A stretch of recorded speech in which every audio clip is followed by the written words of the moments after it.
ಪ್ರಿಯ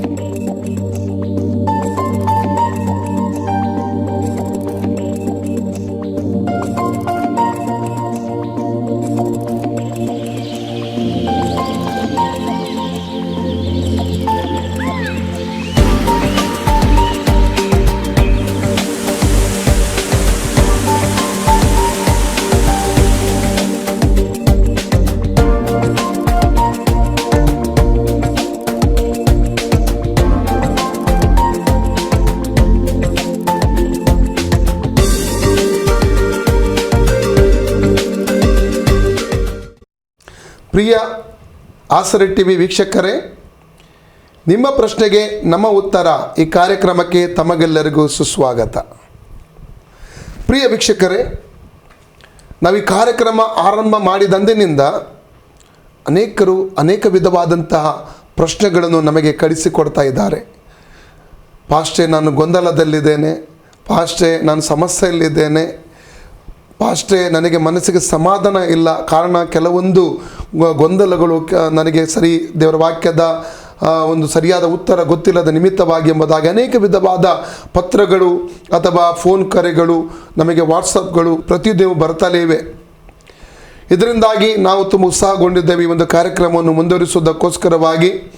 ಇವತ್ತು ನಿಮ್ಮ ಪ್ರಶ್ನೆಗೆ ನಮ್ಮ ಉತ್ತರ ಎಂಬ ಈ ಕಾರ್ಯಕ್ರಮಕ್ಕೆ ಉತ್ತರ ಕೊಡುವುದಕ್ಕೋಸ್ಕರವಾಗಿ ನಮ್ಮ ಮಧ್ಯದಲ್ಲಿ ದೇವರ ಸೇವಕರಾದಂತಹ ಪಾಸ್ಟರ್ ಸಜ್ಜಿ ವರ್ಗೀಸ್ ರವರು ನಮ್ಮ ಮಧ್ಯದಲ್ಲಿದ್ದಾರೆ. ಪಾಸ್ಟರ್ ಸಜ್ಜಿ ವರ್ಗೀಸ್ ರವರೇ, ತಮ್ಮನ್ನು ಈ ಕಾರ್ಯಕ್ರಮಕ್ಕೆ ನಾವು ಸ್ವಾಗತ ಮಾಡ್ತಾ ಇದ್ದೇವೆ. Thank you. ಪಾಸ್ಟರ್ ಸಜ್ಜಿ ವರ್ಗೀಸ್ ರವರು ನಮ್ಮ ಮಧ್ಯದಲ್ಲಿ ಹಳಬರಲ್ಲ, ತುಂಬ ವರ್ಷದಿಂದ ನಮ್ಮ ಸಭೆಗೆ ಅವರು ಬರ್ತಾ ಇದ್ದಾರೆ, ದೇವರ ವಾಕ್ಯವನ್ನು ಹಂಚುತ್ತಾ ಇದ್ದಾರೆ. ಅನೇಕ ಕೂಟಗಳಲ್ಲಿ ಕೂಡ ನಮ್ಮೊಂದಿಗೆ ಅವರು ನಮ್ಮ ಸಭೆಯವರು ಕೂಡ ವಾಕ್ಯದ ಮೂಲಕವಾಗಿ ಅನೇಕ ಸಮಯಗಳೇ ಬಲಪಡಿಸಿರುತ್ತಾರೆ. ಮತ್ತು ಈ ಆಸರೆ ಟಿವಿ ಕಾರ್ಯಕ್ರಮದಲ್ಲಿ ಕೂಡ ನಮ್ಮೊಂದಿಗೆ ಭಾಗವಹಿಸುವುದು ನಿಜವಾಗಲೂ ತುಂಬ ಸಂತೋಷದ ಒಂದು ವಿಚಾರವಾಗಿದೆ.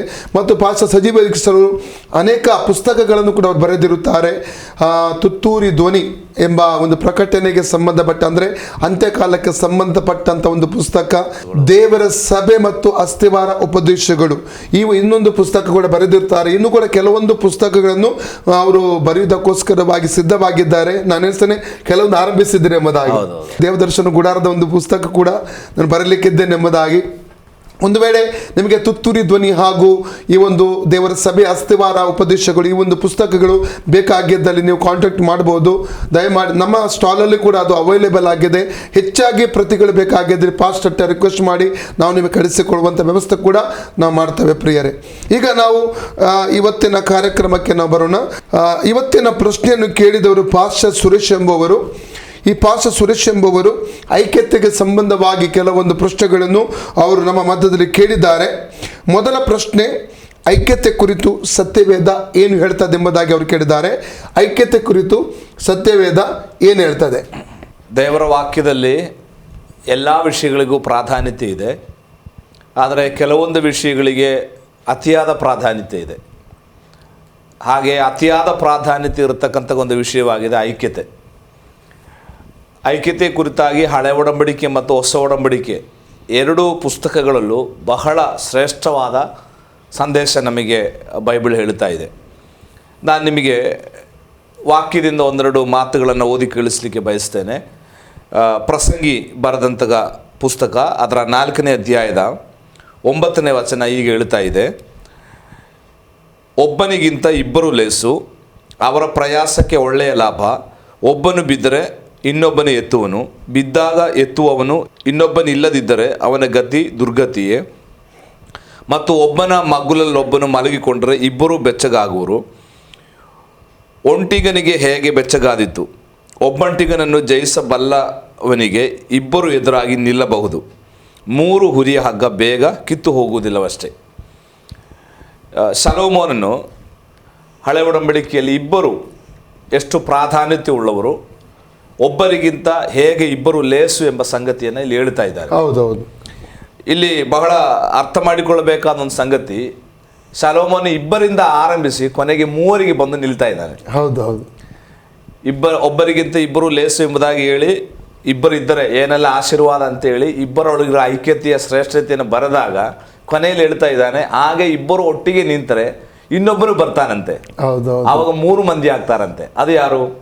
3 ಹರಿ, ಅಲ್ಲಿ ಬರೀತದೆ 3 ಹುರಿ ಹಗ್ಗ ಬೇಗ ಕಿತ್ತು ಹೋಗುವುದಿಲ್ಲ ಅಷ್ಟೇ ಎಂಬುದಾಗಿ. ಅಂದರೆ ನಾವು ಇಬ್ಬರು ಐಕ್ಯವಾಗಿ ನಿಲ್ಲುವಾಗ ಅಲ್ಲಿ 3ನೇವನಾದ ದೇವರು ಸಹ ಸೇರುವಾಗ ಯಾರಿಂದಲೂ ಕಿತ್ತು ಹೋಗುವಂತೆ ಮಾಡಲಾಗದ ಒಂದು ಸ್ಟ್ರಾಂಗ್ ಆದಂತಹ ಬಲವುಳ್ಳಂತಹ ಒಂದು ಐಕ್ಯತೆಗೆ ನಾವು ಬರ್ತೇವೆ ಎಂಬ ಸಂಗತಿಯಲ್ಲಿ ಸೊಲೊಮೋನ ಹೇಳ್ತಾ ಇದ್ದಾನೆ.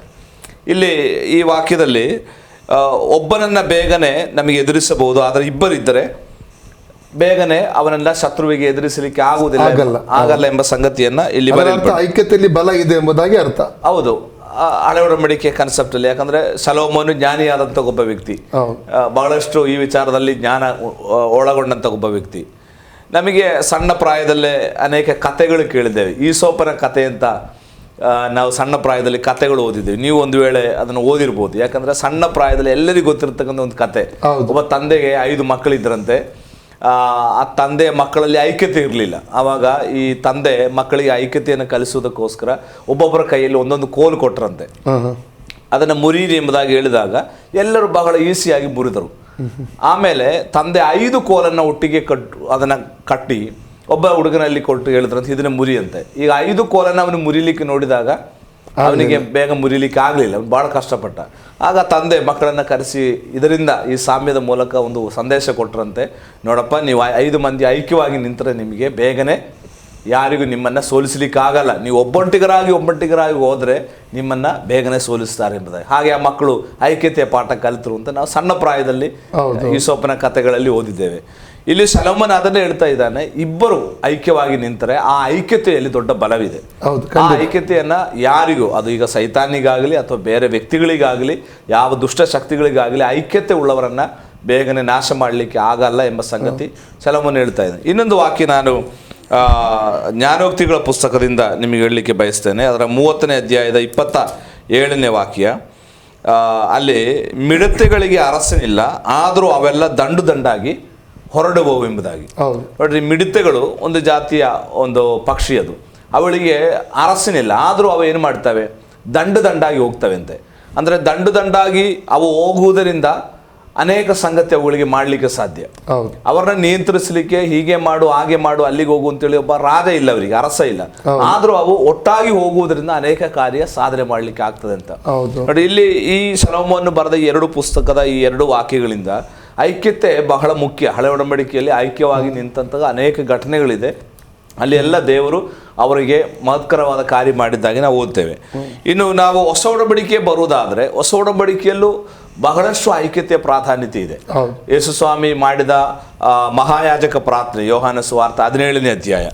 ಅಲ್ಲಿ ಸ್ವಾಮಿ ಪ್ರಾರ್ಥನೆ ಮಾಡುವಾಗ ಹೇಳುವಂತಹ 2 ಪದಗಳಿದೆ. ಒಂದು, ನಾವು ಒಂದಾಗಿರುವ ಹಾಗೆ ಇವರು ಒಂದಾಗಿರಬೇಕೆಂದು ನೀನು ನನಗೆ ಕೊಟ್ಟ ನಿನ್ನ ಹೆಸರಿನಲ್ಲಿ ಇವರನ್ನ ಕಾಯಬೇಕೆಂಬುದಾಗಿ. ನೋಡ್ರಿ, ತಂದೆ ಮಗ ಹೇಗೆ ಒಂದಾಗಿದ್ದಾರೋ ಅದೇ ರೀತಿ ನಾವು ಪರಸ್ಪರ ಒಂದಾಗಿರಬೇಕು ಅಂತೇಳಿ ಸ್ವಾಮಿ ಅದಕ್ಕೆ ಪ್ರಾರ್ಥಿಸಿದ್ದಾರೆ. ಮತ್ತೆ ಅದರ 21ನೇ ವಚನದಲ್ಲಿ, ನೀನು ನನ್ನನ್ನು ಕಳುಹಿಸಿಕೊಟ್ಟಿದ್ದಿ ಎಂದು ಲೋಕವು ನಂಬುವುದಕ್ಕಾಗಿ ಅವರೆಲ್ಲರೂ ಒಂದಾಗಿರಬೇಕೆಂತಲೂ. ನೋಡ್ರಿ, ಯೇಸು ಸ್ವಾಮಿಯನ್ನ ಲೋಕಕ್ಕೆ ರಕ್ಷಕನಾಗಿ ತಂದೆ ಕಳಿಸಿಕೊಟ್ಟಿದ್ದಾರೆ ಎಂಬುದಾಗಿ ಲೋಕ ನಂಬುವುದು ಹೇಗೆ? ನಮ್ಮ ಐಕ್ಯತೆ ಮೂಲಕ, ದೇವಜನರ ಐಕ್ಯತೆ ಮೂಲಕ. ದೇವಜನರು ಪರಸ್ಪರ ಐಕ್ಯವಾಗಿರುವಾಗ ಇನ್ನೊಬ್ಬನಿಗೆ ಗೊತ್ತಾಗ್ತದೆ, ಇವರ ನಾಯಕ ಯೇಸು ಸ್ವಾಮಿನ ತಂದೆಯಾದ ದೇವರು ಲೋಕರಕ್ಷಕನಾಗಿ ಕಳಿಸಿಕೊಟ್ಟಿದ್ದಾರೆ ಎಂಬುದಾಗಿ ನಮ್ಮ ಐಕ್ಯತೆಯನ್ನು ನೋಡಿ ಜನ ತಿಳ್ಕೊಳ್ತಾರೆ ಅಂತ. ಹೊಸ ಒಡಂಬಡಿಕೆಯಲ್ಲೂ ಐಕ್ಯತೆಗೆ ಬಹಳ ಪ್ರಾಧಾನ್ಯತೆ ಇದೆ. 2 ಒಡಂಬಡಿಕೆಗಳು ಐಕ್ಯತೆಯ ಬಗ್ಗೆ ಬಹಳಷ್ಟು ಆಳವಾದ ಸತ್ಯವನ್ನು ನಮಗೆ ತಿಳಿಸಿಕೊಡುತ್ತವೆ. ಇನ್ನೊಂದು ನಾವು ನೋಡೋದಾದ ಇವತ್ತಿನ ದಿನಮಾನಗಳಲ್ಲಿ ಸಭೆಗಳಲ್ಲಿ ಐಕ್ಯತೆ ಇಲ್ಲ, ಸೇವಕರಲ್ಲಿ ಐಕ್ಯತೆ ಇಲ್ಲ, ಕುಟುಂಬಗಳಲ್ಲಿ ಐಕ್ಯತೆ ಇಲ್ಲ ಅಲ್ಲ. ಇವತ್ತಿನ ದಿನಮಾನ ಐಕ್ಯತೆ ಇಲ್ಲದ ನಿಮಿತ್ತವಾಗಿ ಎಷ್ಟೋ ಕಡೆಗೆ ಸಮಸ್ಯೆಗಳು, ತೊಂದರೆಗಳನ್ನು ಎದುರಿಸುವಂಥದ್ದು ನಾವು ನೋಡಲಿಕ್ಕೆ ನಮಗೆ ಸಾಧ್ಯ ಅಲ್ಲ ಭಾಷೆ? ಖಂಡಿತ. ಯಾಕಂದರೆ ಸೈತಾನಿಗೆ ಚೆನ್ನಾಗಿ ಗೊತ್ತು ಐಕ್ಯತೆ ಇರುವಲ್ಲಿ ತನ್ನ ಕೆಲಸ ಬೇಗನೆ ನಡೆಯುವುದಿಲ್ಲ ಎಂಬುದಾಗಿ. ಆದ್ದರಿಂದ ಜನರನ್ನ ನೋಡಿ, ಬ್ರಿಟಿಷರ ಒಂದು ಕೆಲಸವಾಗಿದೆ ಡಿವೈಡ್ ಆ್ಯಂಡ್ ರೂಲ್ ಅಂತೇಳಿ. ಅಂದರೆ ಜನರನ್ನ ವಿಭಜಿಸಿ ಆಡಳಿತ ಮಾಡೋದು. ಹೌದು ನೋಡ್ರಿ, ಅದು ಸೈತಾನ ತಂತ್ರ ಅವರು ತಗೊಂಡದ್ದು. ಹೌದು ಹೌದು ಆಗ ಇಂಡಿಯಾವನ್ನ ಬೇಗನೆ ಅವರಿಗೆ ಕೈವಶ ಮಾಡ್ಲಿಕ್ಕೆ ಸಾಧ್ಯ ಆಯ್ತು. ಇಂಡಿಯಾದಲ್ಲಿರುವ ಎಲ್ಲಾ ರಾಜರುಗಳು ಒಟ್ಟಿಗೆ ನಿಂತಿದ್ರೆ ಬ್ರಿಟಿಷರ ಕೈಯಲ್ಲಿ ಭಾರತ ದೇಶ ಯಾವತ್ತೂ ಹೋಗ್ತಿರ್ಲಿಲ್ಲ. ಆದ್ರೆ ಅವ್ರು ಏನ್ ಮಾಡಿದ್ರು, ಒಬ್ಬೊಬ್ಬರನ್ನ ಡಿವೈಡ್ ಮಾಡಿದ್ರು, ಒಬ್ಬೊಬ್ಬರನ್ನ ಪ್ರತ್ಯೇಕವಾಗಿ ಅವರು ಆಡಳಿತ ಸಂಧಿಸಿದ್ರು. ಆಗ ಏನಾಯ್ತು, ಅವರವರೊಳಗೆ ಮನಸ್ತಾಪ ಉಂಟಾದಾಗ ಬ್ರಿಟಿಷರು ಸುಲಭವಾಗಿ ಸೋಲಿಸಿದ್ರು. ನೋಡಿ, ಸೈತಾನಿಗೆ ಗೊತ್ತು ಇದೇ ತಂತ್ರ ಸೈತಾನವೆಂದು. ನಮ್ಮನ್ನ ಹಾಳು ಮಾಡಲಿಕ್ಕೆ ಸೈತಾನ ಉಪಯೋಗಿಸುವ ತಂತ್ರಗಳಲ್ಲಿ ಅತಿ ಶ್ರೇಷ್ಠವಾದಂತ ಒಂದು ಆತನ ಮಾರ್ಗವಾಗಿದೆ ನಮ್ಮೊಳಗೆ ಐಕ್ಯತೆ ಇಲ್ಲದೆ ಉಂಟು ಮಾಡುವುದು. ಇವತ್ತಿನ ದಿನಮಾನಗಳಲ್ಲಿ ಕುಟುಂಬಗಳಲ್ಲಿ ಐಕ್ಯತೆ ಅತಿ ಪ್ರಾಮುಖ್ಯವಾಗಿ ಬೇಕು. ಸಭೆಗಳಲ್ಲಿ ಐಕ್ಯತೆ ಬೇಕು. ದೇವ ಸೇವಕರ ಮಧ್ಯದಲ್ಲಿ ಕೂಡ ಇವತ್ತು ಐಕ್ಯತೆ ಬೇಕಾಗಿದೆ. ಎರಡನೇ ಪ್ರಶ್ನೆ, ಸಭೆಗಳಲ್ಲಿ ಐಕ್ಯತೆ ಇಲ್ಲದಿರಲು ಕಾರಣಗಳೇನು? ನೋಡ್ರಿ, ಸಭೆಯಲ್ಲಿ ಐಕ್ಯತೆ ಇಲ್ಲದೆ ಇರಲಿಕ್ಕೆ ಅನೇಕ ಕಾರಣ ಇದೆ. ಈ ಐಕ್ಯತೆ ಬಗ್ಗೆ ನಾವು ಕಲಿಯುವಾಗ ನಮಗೆ ಐಕ್ಯತೆ ಒಂದು ಹಂತದ ತನಕ ಮಾಡ್ಬೋದು. ಅದರ ವಾಸ್ತವಿಕವಾಗಿ ಬೈಬಲ್ ಹೇಳ್ತಾ ಇದೆ, ಪವಿತ್ರಾತ್ಮನು ನಮ್ಮಲ್ಲಿ ಐಕ್ಯತೆ ಮಾಡಬೇಕು ಅಂತ. ನೀವು ಎಫೆಸ ಪತ್ರಿಕೆ 4ನೇ ಅಧ್ಯಾಯದಲ್ಲಿ ಪೌಲ ಒಂದು ಮಾತು ಹೇಳ್ತಾ ಇದ್ದಾನೆ, ಪವಿತ್ರಾತ್ಮನಿಂದ ಉಂಟಾಗುವ ಐಕ್ಯತೆ. 3ನೇ ವಚನದಲ್ಲಿ ಈ ಐಕ್ಯತೆ ಎಲ್ಲಿಂದ ಉತ್ಪತ್ತಿ ಆಗ್ಬೇಕದು? ಪವಿತ್ರಾತ್ಮನಿಂದ ಐಕ್ಯತೆ ಉಂಟಾಗಬೇಕು. ಪವಿತ್ರಾತ್ಮನು ನಮ್ಮಲ್ಲಿ ಐಕ್ಯತೆ ತಂದ್ರೆ ಆ ಐಕ್ಯತೆಯನ್ನು ಬೇಗನೆ ಯಾರಿಗೂ ನಾಶ ಮಾಡ್ಲಿಕ್ಕೆ ಆಗುವುದಿಲ್ಲ. ಖಂಡಿತ.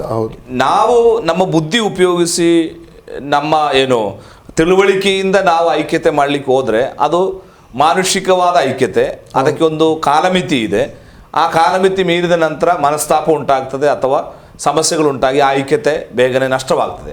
ಆದರೆ ಪವಿತ್ರಾತ್ಮನು ನಮ್ಮಲ್ಲಿ ಐಕ್ಯತೆ ಸ್ಥಾಪನೆ ಮಾಡಿದರೆ, ಆತ್ಮನಿಂದ ಕೂಡಿದ ಐಕ್ಯತೆ ಆದರೆ, ಈ ಇಬ್ಬರ ಮಧ್ಯದಲ್ಲಿರುವ ಅಥವಾ ವಿಶ್ವಾಸಿಗಳ ಮಧ್ಯದಲ್ಲಿರುವ ಸಂಬಂಧಕ್ಕೆ ಅದಕ್ಕೆ ಗಟ್ಟಿಯಾದ ಒಂದು ಸಿಮೆಂಟಿನ ಹಾಗೆ ಅದನ್ನು ಭದ್ರಪಡಿಸುವುದು ಆತ್ಮನಾದರೆ ಖಂಡಿತ ಆ ಐಕ್ಯತೆಯನ್ನು ಕೆಡಿಸಲಿಕ್ಕೆ ಯಾರಿಂದಲೂ ಆಗುವುದಿಲ್ಲ. ಆದ್ದರಿಂದ ನಾವು ತಿಳ್ಕೊಳ್ಬೇಕು, ಐಕ್ಯತೆ ನಮ್ಮಲ್ಲಿ ಒಂದನೇದಾಗಿ ಉಂಟಾಗದೆ ಇರಲಿಕ್ಕೆ ಕಾರಣ ಸಭೆಗಳಲ್ಲಿ ಪವಿತ್ರಾತ್ಮನಿಗೆ ನಾವು ಪ್ರಾಧಾನ್ಯತೆ ಕೊಡ್ತಾ ಇಲ್ಲ. ನಾವೇನ್ ಮಾಡ್ತೇವೆ, ಎಲ್ಲ ಕಾರ್ಯವನ್ನು ನಮ್ಮ ಬುದ್ಧಿ, ನಮ್ಮ ಶಕ್ತಿ, ನಮ್ಮ ಜ್ಞಾನ, ನಮ್ಮ ತಂತ್ರಗಾರಿಕೆಯನ್ನು ಉಪಯೋಗಿಸಿ ನಾವು ಸಭೆ ಆಡಳಿತ ಮಾಡಲಿಕ್ಕೆ ಹೋಗುವುದರಿಂದ ಮಾನುಷಿಕವಾಗಿ ಉತ್ಪತ್ತಿಯಾಗುವ ಐಕ್ಯತೆ ಅದು ಏನಾದರೂ ಕೊರತೆ ಬರುವಾಗ, ಏನಾದರೂ ತಪ್ಪು ಬರುವಾಗ ನಾವು ಐಕ್ಯತೆ ಕಳೆದು ಹೋಗ್ತದೆ. ಆದರೆ ಪವಿತ್ರಾತ್ಮನು ನಮ್ಮಲ್ಲಿ ಐಕ್ಯತೆ ಉಂಟು ಮಾಡಿದರೆ ಆ ಪವಿತ್ರತೆಯನ್ನು ಯಾರಿಗೂ ನಾಶ ಮಾಡಲಿಕ್ಕೆ ಸಾಧ್ಯವಿಲ್ಲ. ಕಾರಣ ಅದು ಉತ್ಪತ್ತಿ ಆದದ್ದು ಆತ್ಮನಿಂದ. ಅದು ಬಹಳ ಮುಖ್ಯವಾದಂಥ ಒಂದು ಸಂಗತಿ. ಮತ್ತು ಇಂದು ಸಭೆಗಳಲ್ಲಿ ಐಕ್ಯತೆ ನಷ್ಟವಾಗಲಿಕ್ಕೆ ಮತ್ತೊಂದು ಕಾರಣ ನಾವು ಈಗಾಗಲೇ ಹೇಳಿದ ಹಾಗೆ ಸೈತಾನಿಗೆ ಕಾಲ ಸಮಯ ಕೊಂಚವೇ ಎಂಬುದಾಗಿ ತಿಳಿದು ಅವನು ಬಹಳಷ್ಟು ಹೋರಾಡ್ತಾ ಇದ್ದಾನೆ. ನಮಗೆ ಗೊತ್ತಿಲ್ಲ ಕಾಲ ಕಡಿಮೆ ಅಂತೇಳಿ, ಆದರೆ ಸೈತಾನಿಗೆ ಚೆನ್ನಾಗಿ ಗೊತ್ತು ಅವನ ಸಮಯ ಸ್ವಲ್ಪವೇ ಎಂಬುದಾಗಿ. ಮತ್ತಾಯನ ಸುವಾರ್ತೆ 16ನೇ ಅಧ್ಯಾಯದ 18ನೇ ವಚನದಲ್ಲಿ ಸ್ವಾಮಿ ಸಭೆಯ ಕುರಿತಾಗಿ ಹೇಳುವಾಗ, ಪಾತಾಳದ ಗೋಪುರ ಅಥವಾ ಪಾತಾಳದ ಬಲಗಳು ನಿನ್ನನ್ನು ಸೋಲಿಸಲಾರದು ಸಭೆಯ ಕುರಿತಾಗಿ ಹೇಳ್ತಾ ಇದೆ. ಅಂದರೆ ಅದರ ಇನ್ನೊಂದು ಅರ್ಥ, ಪಾತಾಳದ ಗೋಪುರಕ್ಕಾಗಲಿ ಪಾತಾಳದ ಬಲಗಳಿಗಾಗಲಿ ದೇವರ ಸಭೆಗೆ ಪಾತಾಳದ ಬಲ ಒಂದು ಸವಾಲೇ ಅಲ್ಲ ಅಂತ ಅದರ ಅರ್ಥ.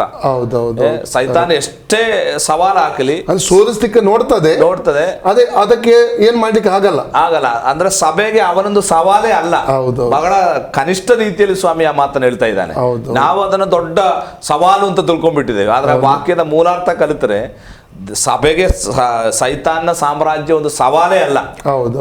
ನಾವು ಹೇಳ್ತೇವಲ್ಲ, ನೀನ್ ನನಗೆ ಸವಾಲು ಹಾಕ್ಲಿಕ್ಕೆ ಆಗಲ್ಲ ಅಂತ, ನೀನ್ ನನಗೆ ತಕ್ಕವನಲ್ಲ ಅಂತ ನಾವು ಹೇಳ್ತೇವಲ್ಲ, ನಾವು ಆ ಮನುಷ್ಯನ ಕೆಳಮಟ್ಟದಲ್ಲಿ ಹೇಳ್ತೇವೆ. ಆ ರೀತಿಯಲ್ಲಿ ಅಲ್ಲಿ ಉಪಯೋಗಿಸಿದೆ. ಸಭೆಗೆ ಸೈತಾನ ಸಾಮ್ರಾಜ್ಯ ಸಭೆಗೆ ಸವಾಲೇ ಅಲ್ಲ ಅಂತ. ಅಂದ್ರೆ ಕ್ರಿಸ್ತ ನಂಬಿಕೆಯಲ್ಲಿ ಅಥವಾ ಕ್ರಿಸ್ತನ ವಾಕ್ಯದಲ್ಲಿ ನಾವು ಬೇರೂರದೇ ಇದ್ರೆ, ಅಂದ್ರೆ ಆಳವಾದ ದೇವರ ವಾಕ್ಯದ ಜ್ಞಾನ ನಮಗೆ ಇಲ್ಲದೇ ಇದ್ರೆ ಸೈತಾನ ಏನ್ ಮಾಡ್ತಾನೆ, ನಮ್ಮಲ್ಲಿ ಭಿನ್ನಾಭಿಪ್ರಾಯವನ್ನ, ಜಗಳ, ಮನಸ್ತಾಪ ಹುಟ್ಟಿಸಿ ನಮ್ಮನ್ನ ಒಬ್ಬೊಬ್ಬರನ್ನ ಏನ್ ಮಾಡ್ತಾನೆ, ಕ್ಷೀಣ ಮಾಡ್ತಾನೆ, ವೀಕ್ ಮಾಡ್ತಾನೆ. ಅಂತಹ ವ್ಯಕ್ತಿಗಳ ಮೂಲಕ ಸೈತಾನ ಏನ್ ಮಾಡ್ತಾನೆ, ಸಭೆಗಳಲ್ಲಿ ತನ್ನ ಕಾರ್ಯವನ್ನು ನಡೆಸ್ತಾನೆ. ಇಬ್ರಿಯ ಪತ್ರಿಕೆಯಲ್ಲಿ ಒಂದು ವಾಕ್ಯ ಇದೆ, 2ನೇ ಅಧ್ಯಾಯ 15ನೇ ವಚನ, ಕೊಲೋಸ್ಯ ಪತ್ರಿಕೆ 2:17-16 ಅಂತ ಅನಿಸ್ತದೆ. ಎಲ್ಲ ಓದ್ತಾ ಇದ್ದೇವೆ. ಯೇಸು ಸ್ವಾಮಿ ಶಿಲುಬೆಯಲ್ಲಿ ಸೈತಾನ್ನ ಶಕ್ತಿಯನ್ನ ಮುರಿದ ಅಲ್ವಾ, ಜಯೋತ್ಸವವನ್ನು ಕೊಂಡಾಡಿದ. 2:15 ಕೊಲೋಸ್ಯ 2:15ರಲ್ಲಿ. ಅಂದ್ರೆ ಇನ್ನು ಪುನರುತ್ಥಾನಗೊಂಡ ಕ್ರಿಸ್ತನ ಮೇಲೆ ಸೈತಾನಿಗೆ ಯಾವ ಅಧಿಕಾರ ಇಲ್ಲ. ಯೇಸು ಸ್ವಾಮಿ ಭೂಮಿಯಲ್ಲಿದ್ದಾಗ ಮತ್ತಾಯಿನ ಸುವಾರ್ತೆಯನ್ನ ಓದ್ತೇವೆ, 3 ಸಾರಿ ಸೈತಾನು ಆತನ ಸೋಲಿಸುವುದಕ್ಕಾಗಿ ಬಂದನು. ಆದರೆ ಸ್ವಾಮಿ ವಾಕ್ಯದ ಮೂಲಕ ಅದನ್ನು ಜಯಿಸಿದ. ಅದು ನಮಗೆ ಮಾದರಿಯಾಗಿ ಸ್ವಾಮಿಯಲ್ಲಿ ಮಾಡಿದ್ದು. ಈಗ ಪುನರುತ್ಥಾನಗೊಂಡ ಕ್ರಿಸ್ತನ ಮೇಲೆ ಸೈತಾನಿಗೆ ಯಾವ ಅಧಿಕಾರವಿಲ್ಲ, ಆತನ ಏನು ಮಾಡ್ಲಿಕ್ಕೆ ಆಗಲ್ಲ. 2:11 ಸ್ವರ್ಗ ಮತ್ತೆ ಪಾತಾಳ ಎಲ್ಲ ಶಕ್ತಿಗಳು ಯೇಸು ಕ್ರಿಸ್ತನೆಂಬ ಹೆಸರಿಗೆ ಅಡ್ಡ ಬಿದ್ದು ಯೇಸುವೆ ದೇವರೆಂದು ತಂದೆಯಾದ ದೇವರಿಗೆ ಘನವನ್ನು ಸಲ್ಲಿಸ್ತಾರೆ. ಆದ್ದರಿಂದ ಇನ್ನೀಗ ಉಳಿದಿರುವುದು ಆತನ ಶರೀರವೆಂಬ ಸಭೆಯ ಮೇಲೆ ಸೈತಾನು ಯುದ್ಧ ಮಾಡ್ಲಿಕ್ಕೆ ಹೋಗ್ತಾ ಇದ್ದಾನೆ. ಈಗ ಆತನು ಅದನ್ನ ವಾಸ್ತವಿಕವಾಗಿ ನಾವು ಒಟ್ಟಾಗಿ ನಿಂತರ, ಐಕ್ಯವಾಗಿ ನಿಂತರ ಸೈತಾನಿಗೆ ಏನು ಮಾಡ್ಲಿಕ್ಕೆ ಆಗಲ್ಲ, ಅದು ಅವನಿಗೆ ಗೊತ್ತು.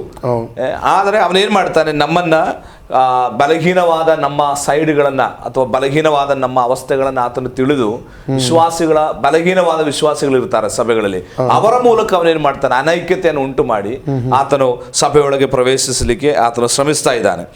ಆದ್ದರಿಂದ ವಿಶ್ವಾಸಿಗಳನ್ನ ದೇವರ ವಾಕ್ಯದಲ್ಲಿ ಆಳವಾಗಿ ನಾವೇನ್ ಮಾಡಬೇಕು, ಬೆಳೆಸಬೇಕು. ಐಕ್ಯತೆಯ ಶ್ರೇಷ್ಠತೆ ಸಭೆಗಳಲ್ಲಿ ನನ್ನ ಅನಿಸಿಕೆ ಪ್ರಕಾರ ತಿಂಗಳಿಗೆ ಒಮ್ಮೆ ಆದ್ರೂ ಐಕ್ಯತೆ ಕುರಿತಾಗಿ ನಾವು ಬೋಧನೆ ಮಾಡಬೇಕು. ಐಕ್ಯತೆಯಿಂದ ಉಂಟಾಗುವ ಆಶೀರ್ವಾದ, ಐಕ್ಯವಾಗಿ ನಿಂತರೆ ಯಾವ ರೀತಿಯಲ್ಲಿ ದೇವರು ನಮ್ಮನ್ನು ಉಪಯೋಗಿಸ್ತಾನೆ ಎಂಬ ಸಂಗತಿ ನಾವು ಚೆನ್ನಾಗಿ ಅರ್ಥ ಮಾಡಿಕೊಳ್ಬೇಕು. ನಾನು ಇದೇ ಮತ್ತಾಯನ ಸುವಾರ್ತೆ 18ನೇ ಅಧ್ಯಾಯದಲ್ಲಿ ಯೇಸು ಸ್ವಾಮಿ ಐಕ್ಯತೆ ಕುರಿತಾಗಿ ನಮಗೆ ಕಲಿಸುವಂಥ, ಸಭೆಯ ಕುರಿತಾಗಿ ಹೇಳುವಾಗ ಕಲಿಸುವಂಥ ಒಂದು ದೊಡ್ಡ ಪಾಠ ಇದೆ. ಮತ್ತಾಯನ ಸುವಾರ್ತೆ 18ನೇ ಅಧ್ಯಾಯದ 16ನೇ ವಚನದಿಂದ ನಾವು ಓದುವಾಗ ಅಲ್ಲಿ ದೇವರ ಸಭೆಯ ಕುರಿತಾಗಿ ಸ್ವಾಮಿ ಹೇಳಿದ 2ನೇ ಭಾಗ, ಅದು ನಮಗೆ ಗೊತ್ತಿರತಕ್ಕಂಥ ಒಂದು ವಾಕ್ಯ ಅಲ್ವಾ. 18ನೇ ವಚನದಿಂದ, ಭೂಲೋಕದಲ್ಲಿ ನೀವು ಏನು ಕಟ್ಟುತ್ತೀರೋ ಅದು ಪರಲೋಕದಲ್ಲಿಯೂ ಕಟ್ಟಿರುವುದು, ಮತ್ತು ಭೂಲೋಕದಲ್ಲಿ ನೀವು ಏನನ್ನು ಬಿಚ್ಚುತ್ತೀರೋ ಅದು ಪರಲೋಕದಲ್ಲಿಯೂ ಬಿಚ್ಚಿರುವುದು ಎಂದು ನಿಮಗೆ ಸತ್ಯವಾಗಿ ಹೇಳುತ್ತೇನೆ. ಇದಲ್ಲದೆ ನಿಮ್ಮಲ್ಲಿ ಇಬ್ಬರು ತಾವು ಬೇಡಿಕೊಳ್ಳತಕ್ಕ ಯಾವುದಾದರೂ ಒಂದು ಕಾರ್ಯದ ವಿಷಯವಾಗಿ ಭೂಲೋಕದಲ್ಲಿ ಒಂದೇ ಮನಸ್ಸುಳ್ಳವರಾಗಿದ್ದರೆ ಅದು ಪರಲೋಕದಲ್ಲಿರುವ ನನ್ನ ತಂದೆಯಿಂದ ಅವರಿಗೆ ಆಗುವುದೆಂದು ನಿಮಗೆ ಹೇಳುತ್ತೇನೆ. ಯಾಕಂದರೆ 2-3 ನನ್ನ ಹೆಸರಿನಲ್ಲಿ ಎಲ್ಲಿ ಕೂಡಿ ಬರುತ್ತಾರೋ ಅಲ್ಲಿ ಅವರ ನಡುವೆ ನಾನು ಇದ್ದೇನೆ ಅಂದನು. ಇದೆಲ್ಲರಿಗೂ ಗೊತ್ತಿರತಕ್ಕಂಥ ವಾಕ್ಯ. ಆದರೆ ಅನೇಕ ಸಾರಿ ಇದನ್ನು ನಾವು ಕ್ರಿಯಾತ್ಮಕವಾಗಿ ಕಾರ್ಯರೂಪಕ್ಕೆ ಅಳವಡಿಸ್ತಾ ಇಲ್ಲ. ಇದನ್ನ ನಾನು ನನ್ನ ಭಾಷೆಯಲ್ಲಿ ಅಥವಾ ಅದನ್ನು ಪಾರಫ್ರೈಸ್ ಮಾಡಿ ಹೇಳುವುದಾದರೆ, ಇಲ್ಲಿ ಸ್ವಾಮಿ ಹೇಳ್ತಾ ಇದ್ದಾನೆ, 2-3 ಒಂದು ಉದ್ದೇಶಕ್ಕೋಸ್ಕರ ಯೇಸುಕ್ರಿಸ್ತನ ಹೆಸರಿನಲ್ಲಿ ಸೇರಿ ಬರುವಾಗ ಅವರ ಮಧ್ಯದಲ್ಲಿ ಯೇಸು ಸ್ವಾಮಿ ಬರ್ತಾನೆ ಅಲ್ವಾ. ಹೀಗೆ ಅವರು ಯೇಸುಕ್ರಿಸ್ತನ ಹೆಸರಿನಲ್ಲಿ ಸೇರಿ ಬರುವಾಗ ಅದು ಒಂದು ಸಿಂಫಣಿ ಅಂತ ಹೇಳಿದರೆ ಕನ್ನಡದಲ್ಲಿ ಅದಕ್ಕೆ ಏನು ಹೇಳುದು, ಒಂದು ಸಂಗೀತ, ಶ್ರುತಿ ಮಧುರವಾದ ಸಂಗೀತದಂತೆ. ಈಗ ಸಿಂಫಣಿ ಅಂತ ಹೇಳಿದ್ರೆ ಸಂಗೀತ ಕಾರ್ಯಕ್ರಮ, ಸಂಗೀತ ರಾಗ ಅಂತ ನಾವು ಅದನ್ನು ಕರೀತೇವೆ. ಒಂದು ಸಂಗೀತ ಚೆನ್ನಾಗಿ ಆಗ್ಬೇಕಾದ್ರೆ ಎಲ್ಲಾ ಇನ್ಸ್ಟ್ರೂಮೆಂಟ್ಸ್ ಒಟ್ಟಿಗೆ ಬಾರಿಸಬೇಕು, ಆಡುವವನು ಆ ತಾಳಕ್ಕೆ ತಕ್ಕಂತಿರಬೇಕು. ಇದೆಲ್ಲವೂ ಒಟ್ಟಾಗಿ ಆಗುವಾಗ ಒಂದು ಸಿಂಫಣಿ ಅಂದ್ರೆ ನಮಗೆ ರಾಗ ಮಧುರವಾಗಿ ಕೇಳ್ತದೆ. ಯೇಸು ಸ್ವಾಮಿ ಅದನ್ನೇ ಅಲ್ಲೇ ಅರ್ಥ ಮಾಡ್ತಾ ಇದ್ದಾರೆ. 2-3 ಒಂದೇ ಮನಸ್ಸಿನಲ್ಲಿ ನನ್ನ ಹೆಸರಿನಲ್ಲಿ ಒಂದು ಸ್ಥಳದಲ್ಲಿ ಕೂಡಿ ಬರುವಾಗ ಅದೊಂದು ಸಿಂಫಣಿ ಹಾಗೆ, ಒಂದು ಮಧುರವಾದ ರಾಗದ ಹಾಗೆ ಅಂತ, ಅದು ಕೇಳುವಾಗ ಬಹಳ ಸುಂದರ ಎನಿಸ್ತದೆ ಎಂಬುದಾಗಿ. ಹಾಗೆ ಕೂಡಿ ಬಂದವರು ನನ್ನ ಹೆಸರಿನಲ್ಲಿ ಏನಾದರೂ ಕೇಳಿದರೆ ನಾನು ಅವರಿಗೆ ಅದನ್ನು ದಯಪಾಲಿಸ್ತೇನೆ ಅಂತೇಳಿ. ಅಂದ್ರೆ ಪ್ರಾರ್ಥನೆಯಲ್ಲಿ ಕೂಡ ಪ್ರಾರ್ಥಿಸುವ ವ್ಯಕ್ತಿಗಳಲ್ಲಿ ಒಂದೇ ಮನಸ್ಸಿರಬೇಕು. ಅಂದ್ರೆ ಅಲ್ಲಿ ಯಾರ ಸ್ವರವು ಹೆಚ್ಚಾಗಬಾರ್ದು, ಯಾರ್ದು ಕಡಿಮೆ ಆಗಬಾರ್ದು. ಈಗ ಒಂದು ಸಂಗೀತ ಶ್ರುತಿ ಮಧುರವಾಗಿ ನಾವು ಕೇಳಬೇಕಾದ್ರೆ ಎಲ್ಲಾ ಇನ್ಸ್ಟ್ರೂಮೆಂಟ್ಸ್ ಒಂದೇ ಸೌಂಡ್ ಒಟ್ಟಾಗಿ ಹೋಗಿರ್ಬೇಕು. ಅದೇ ರೀತಿ ಅರ್ಥ ಅಲ್ಲಿ ಸ್ವಾಮಿ ಹೇಳ್ತಾ ಇದ್ದಾನೆ. ನೀವು ಆ ರೀತಿ ನನ್ನ ಹೆಸರಿನಲ್ಲಿ ಒಂದೇ ಮನಸ್ಸುಳ್ಳವರಾಗಿ ಒಟ್ಟು ಸೇರುವಾಗ ನೀವು ನನ್ನ ಹೆಸರಿನಲ್ಲಿ ಏನೇ ಬೇಡ್ರಿ, ನಾನು ಏನ್ ಮಾಡ್ತೇನೆ, ನೀವು ದೇವರ ಮಹಿಮೆಗೋಸ್ಕರ ಅದನ್ನ ದಯಪಾಲಿಸಿ ಕೊಡ್ತೇನೆ. ಅನೇಕ ಸಮಯಗಳಲ್ಲಿ ದೇವರು ನಮ್ಮ ಪ್ರಾರ್ಥನೆ ಕೇಳದಿರುವುದು ನಮ್ಮಲ್ಲಿ ಒಂದು ಐಕ್ಯತೆ ಇಲ್ಲದಿರೋ ಖಂಡಿತ. ಆಮೇಲೆ ಇನ್ನೂ ವಿಶ್ವಾಸಿಗಳು ಅಥವಾ ನಾವು ಅರ್ಥ ಮಾಡಿಕೊಳ್ಳಬೇಕಂತ ಒಂದು ದೊಡ್ಡ ಸತ್ಯ ಅಲ್ಲಿದೆ. ಹೀಗೆ ನಾವು ದೇವರಲ್ಲಿ ಬೇಡಿಕೊಳ್ಳುವಾಗ ಅಲ್ಲಿ ಅದಕ್ಕೆ ಉಪಯೋಗಿಸಿದ ಪದ, ಭೂಲೋಕದಲ್ಲಿ ನೀವು ಏನನ್ನು ಕಟ್ಟುತ್ತೀರೋ ಅದು ಪರಲೋಕದಲ್ಲಿಯೂ ಕಟ್ಟಿರುವುದು, ಮತ್ತು ಭೂಲೋಕದಲ್ಲಿ ನೀವು ಏನೇನು ಬಿಚ್ಚುತ್ತೀರೋ ಅದು ಪರಲೋಕದಲ್ಲಿಯೂ ಬಿಚ್ಚಿರುವುದು ಎಂದು ನಿಮಗೆ ಸತ್ಯವಾಗಿ ಹೇಳುತ್ತೇನೆ ಅಂತೇಳಿ. ನೋಡ್ರಿ, ಇಲ್ಲಿ ಹೊಸ ಒಡಂಬಡಿಕೆಯ ಪ್ರತ್ಯೇಕತೆ, ಈಗ ದುರಾತ್ಮನನ್ನ ಹೊರಡಿಸುವುದು ಅಥವಾ ದೆವ್ವವನ್ನು ಹೊರಡಿಸುವುದು ಅದು ಒಬ್ಬ ವ್ಯಕ್ತಿಗೆ ಮಾಡಬಹುದು. ಯಾಕಂದ್ರೆ ಯೇಸು ಸ್ವಾಮಿ ಒಬ್ಬ ವ್ಯಕ್ತಿ ದೆವ್ವವನ್ನು ಹೊರಡಿಸಿದ್ದಾನೆ ಅಲ್ವಾ. ಯೇಸುವಿನ ಹೆಸರು ಹೇಳಿಕೊಂಡು ಬೇರೆಯವರು ದೆವ್ವ ಹೊರಡಿಸ್ತಾರೆ ಅಂತೇಳಿ ಮತ್ತಾಯ 7ರಲ್ಲಿ ನಾವು ಓದ್ತೇವೆ, ನನ್ನ ಹೆಸರಿನಲ್ಲಿ ನೀವು ದೆವ್ವಗಳನ್ನ ಹೊರಡಿಸಿದ್ದೀರಿ.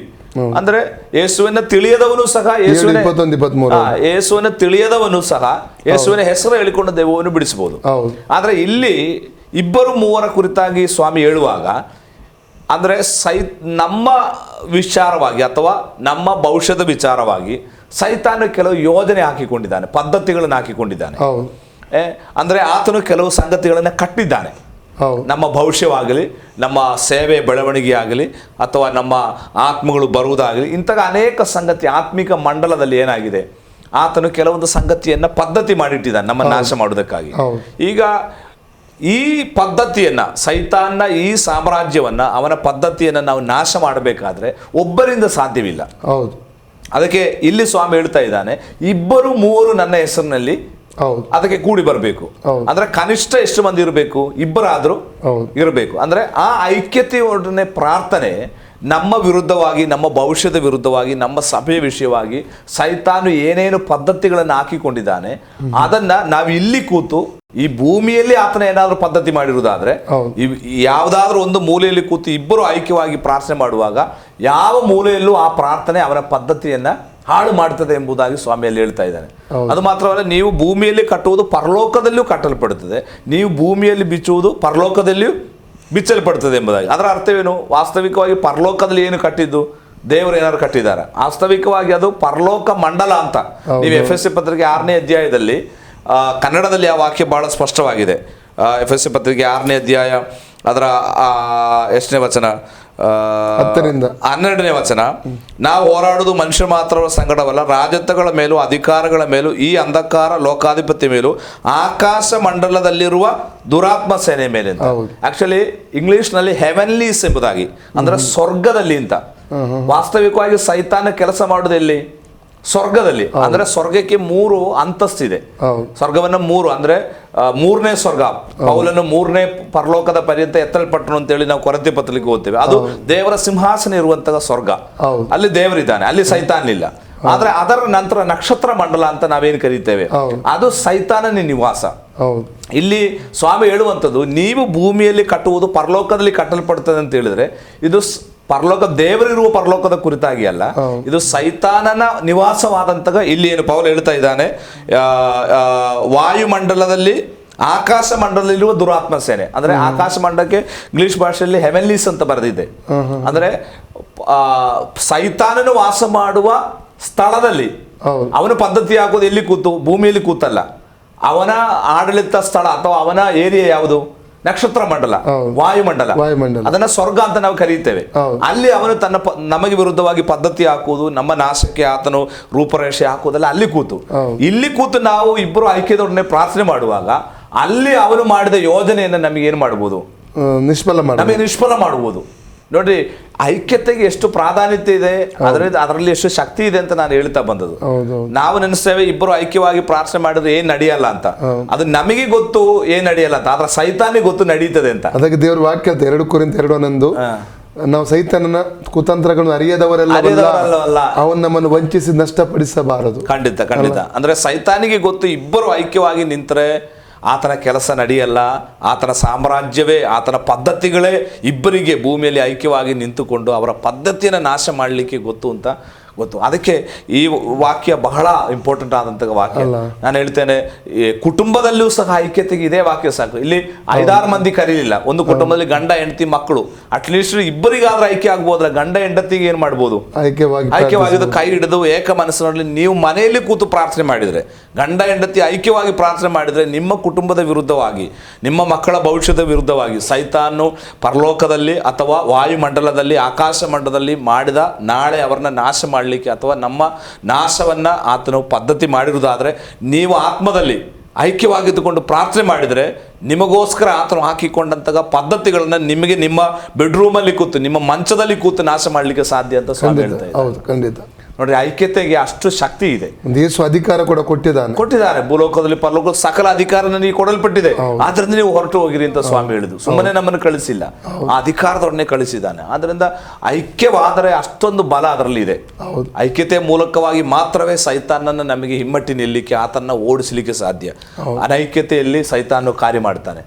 ಅದರಿಂದ ಇದು ಬಹಳ ಕುಟುಂಬಗಳಲ್ಲಾಗಲಿ ಸಭೆಯಲ್ಲಾಗಲಿ ಐಕ್ಯತೆ ಬಹಳ ಮುಖ್ಯವಾದ. ಇವತ್ತು ಅನೇಕ ಸಭೆಗಳು ಬೆಳೆಯದೇ ಇರಲಿಕ್ಕೆ ಕಾರಣ ಅನೇಕ ಸಭೆಗಳಲ್ಲಿ ಪ್ರಾರ್ಥನೆ ಮಾಡ್ತಾರೆ, ಉತ್ತರ ಸಿಗದೇ ಇರಲಿಕ್ಕೆ ಕಾರಣ ಸಭೆಯೊಳಗೆ, ಸಭಿಕರೊಳಗೆ, ವಿಶ್ವಾಸಿಗಳೊಡನೆ ಪರಸ್ಪರ ಐಕ್ಯತೆ ಇಲ್ಲದೆ ಇರುವಂಥದ್ದಾಗಿದೆ. ಆದ್ದರಿಂದ ಆ ಐಕ್ಯತೆಯನ್ನು ಪುನಃಸ್ಥಾಪನೆ ಮಾಡಲಿಕ್ಕೆ ನಾವು ಈ ಸಂಗತಿಯನ್ನು ಮನಸ್ಸಿನಲ್ಲಿ ಇಟ್ಟುಕೊಂಡು ಇದಕ್ಕೆ ಎಷ್ಟು ಬೆಲೆ ಇದೆ, ಇದಕ್ಕೆ ಎಷ್ಟು ಶ್ರೇಷ್ಠತೆ ಇದೆ ಎಂಬುದಾಗಿ ಅರ್ಥ ಮಾಡಿಕೊಂಡು ನಮ್ಮಲ್ಲಿ ಬರುವಂತಹ ಸಣ್ಣ ಸಣ್ಣ ಭಿನ್ನಾಭಿಪ್ರಾಯಗಳನ್ನು, ಕೆಲವೊಮ್ಮೆ ಅವರು ಹೇಳಿದ ಅಭಿಪ್ರಾಯ ನಾವು ಅದು ಅಂಗೀಕಾರ ಮಾಡಿಕೊಂಡು ಐಕ್ಯತೆಯನ್ನು ನಷ್ಟಪಡಿಸದಿರಲಿಕ್ಕೆ ಏನೇ ಬಿಟ್ಟುಕೊಳ್ಳಿಕ್ಕೂ ನಾವು ಸಿದ್ಧರಾಗಬೇಕು.